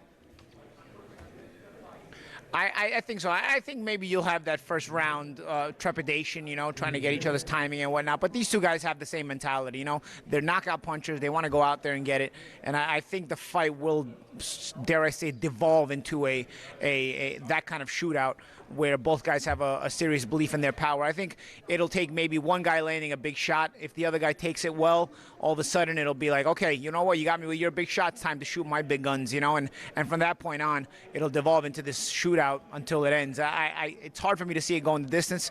Obviously, we've said that before with some other fights, and then they go the distance. So I don't advise anybody to bet. I'm not advocating betting, but nonetheless, it's a fight that you would expect not to go the distance. I'll say that. Is a big question, Paulie, with Fabio, whether he can take the shot, because if he hangs his chin out, potentially the way he did against Justice Hooney and Joseph Parker, who don't punch the way Daniel Dubois does, he's going to be in trouble, isn't he? Yeah. You know, with Wardley, I don't worry about the mentality most. I do worry about the chin, though. You know, you worry about, you know, are you going to be able to deal with this dynamite that Dubois will hit you with if you put your chin out there like that, if you put it out there and expose yourself in such a way. So that's more so the question for Wardley. I think if he's not out cold, and he'll have that fighting spirit. He's shown that, even if he's hurt or even if he's down. But do you want to put yourself in that really risk mode against a guy like Dubois, where if he hits you, you may not be able to get up physically? You know, but is he capable of not? And again, like with Dubois, but is he capable? I mean, is he capable of not putting himself in that position? Of not putting himself in harm's danger? Yeah. I don't think so. No, that's why I think it's going to be a shootout, because I don't think he is. No, I think. You know, I think once the pace of the fight and once the temperature gets hot in the kitchen, so to speak, I think Wardley goes back to what he knows how to do, and he knows how to punch, and he's going to believe in himself, and he's going to put himself out there at risk in order to also do the damage he wants to do as well. Paulie, before you leave us, Manchester's going to be your home for the next few days, is it not? You're in co-coms on Saturday night at the fight for talkSPORT. Yeah. You're also headlining bare knuckle boxing next week in Manchester, which is live on the talkSPORT boxing YouTube channel. Bare knuckle boxing. I mean, how do you find that? I know how I'd find it. Painful. Well, you know what? I'll tell you what. It's painful either way. Combat is painful either way. So whether it's bare knuckle or whether it's gloved, I mean, I don't see how it's not painful. You know, it's part of us fighters. Pain is part of the game. Pain is part of the routine. But that's not what turns us off. It actually turns us on more so than anything else. We go to that pain. We go to that rush of adrenaline and so on and so forth. So if you ask me, is it going to be painful? Yeah, of course it's painful. But so is a boxing match. I was a professional boxer for many years. Those are painful too. You know, doesn't mean I don't love to do it. Doesn't mean I don't strive to, you know, go for more achievement and have this last feather in my hat, so to speak, if I could achieve this title. Mayhem in Manchester, BKB will be, I think, a monumental night for the sport of bare knuckle boxing, and I'm hoping for it to be a terrific night for myself as well, and I can get this last feather in my hat of winning a bare knuckle world championship. Oh, Paulie, good luck with that. Before you leave us, give me a name: Wardley or Dubois?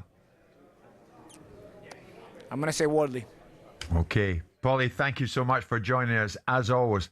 Paulie Malignaggi, he is terrific. Oh, yeah, you can just sit back and throw 50p in, Paulie, and you don't have to have any more contributions. I've heard him on Talk Boxing where you just go, that's fantastic, I haven't got to do anything. Absolutely brilliant. And remember that fight on Saturday night, as I was telling you, live on DAZN, is live on talkSPORT. Wardley against Dubois.